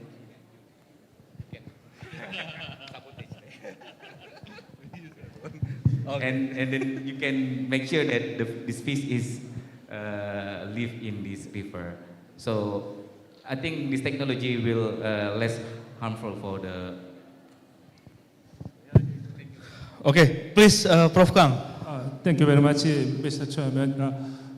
I would like to introduce my project, COICA project. We call capacity building for the Center for Agriculture and Bioscience in IPB University in Indonesia. This project totally $11 million from 2022 to 2028. Sorry, we are currently establishing new laboratory building in the Bogor, like $3 million. In addition, we would like to establish a laboratory. One is a cell culture laboratory, a nano imaging, and metabolomics. Maritime material characterization. In addition, a biomolecular laboratory. So we already established animal cell culture, already cell line of the Sumatra elephant or monkey, or we are trying to conserve the cell line, more endangered species like rhino, we try. In addition, as a molecular, of course, is very expensive. But Indonesia, I would like to say that last year, huge money for the Inter-University Center for Excellence. So IPB, we, Tera, Airanga, maybe Kazamata, they set up a lot of equipment. So we actually would like to organize this laboratory workshop on July. Last year, first time, 7 Korean company come. This year, the 17 Korean company come. Is it open for the student to join the workshop? Yeah, that's why now we are considering. So first we target about lecturer level. Laboratory. But in addition, because it's a lecture also limited opportunity. So we already collaboration Cibinong Green. Yeah. So in Indonesia, huge potential, but still limited capacity. Yes. So we try to support how set up the laboratory. So that is maybe mutual. That's why I already invited Sierra Leone last year and this year. Okay. So I meeting tomorrow with USU, rector, and yeah. So hopefully all Indonesia, particularly this kind of the leading university, should involve this kind of the networking. Yeah. So sharing the how can the enhance it, particularly human resources, I believe the most important. Yeah. So maybe we can share the technology, the experience with them. Yeah, we hope that we are involved in that to gain the knowledge and get trained for the laboratory as well. Thank you, Prof. Kang. So I think we are at the end of our keynote session. Please again give a round of applause to our amazing speaker.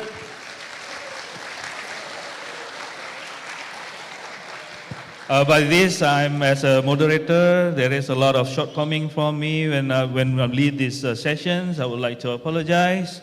And I think I give it back to Bu Miftah. Thank you very much. Wassalamualaikum warahmatullahi wabarakatuh. Thank you, moderator and keynote speakers, for sharing your experience and expertise.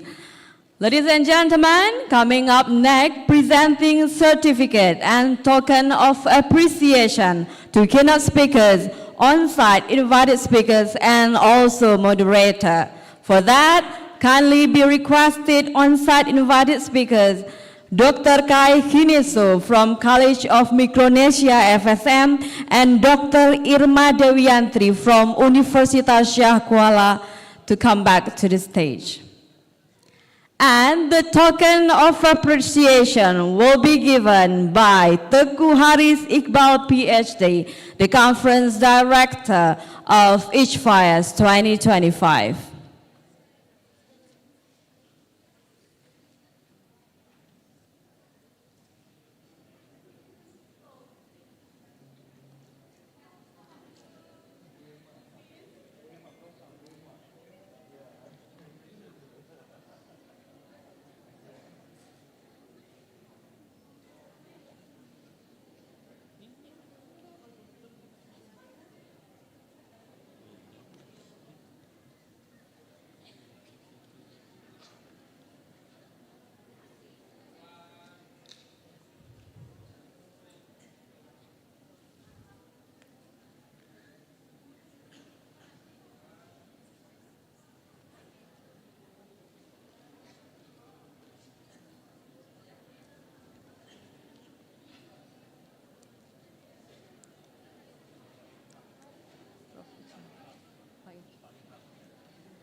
And also kindly be invited on stage Mr. Irham to hand over token of appreciation.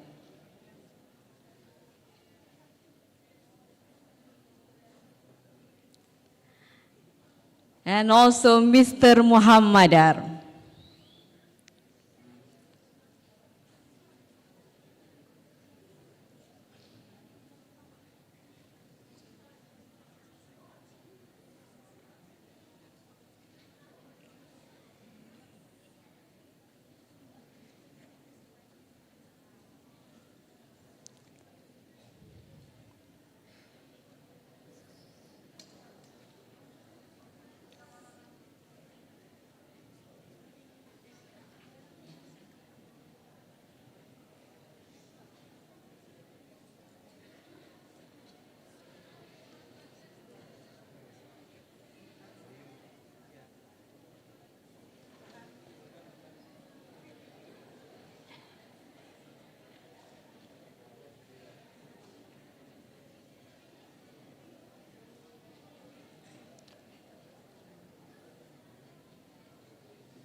Right, a group of photo session with showing certificate.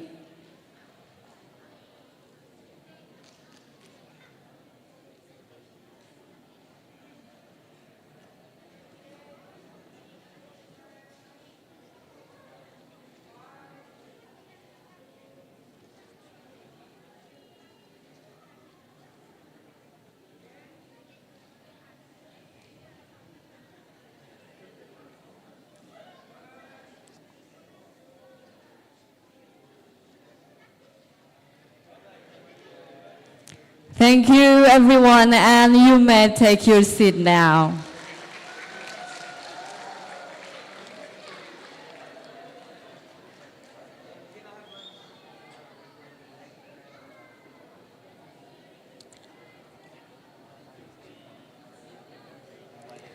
Ladies and gentlemen, this is the end of the keynote session.